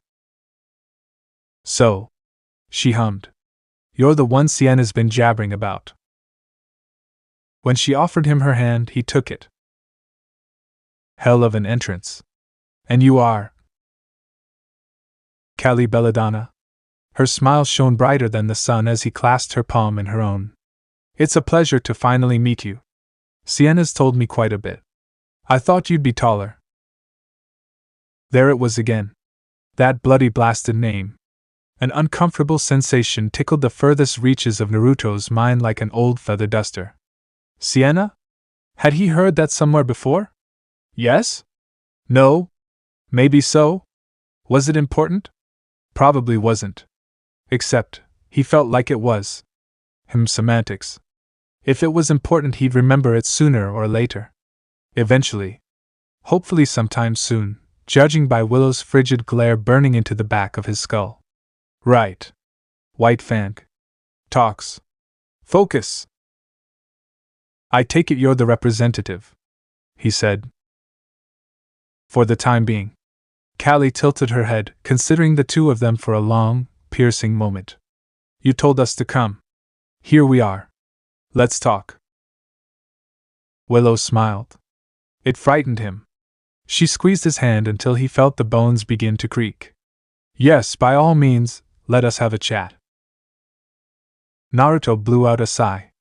It had been a long morning already. Something told him that the day would prove longer still. So this part ends here. Alright, that's it for today's video, guys. Let me know in the comment section how was the story.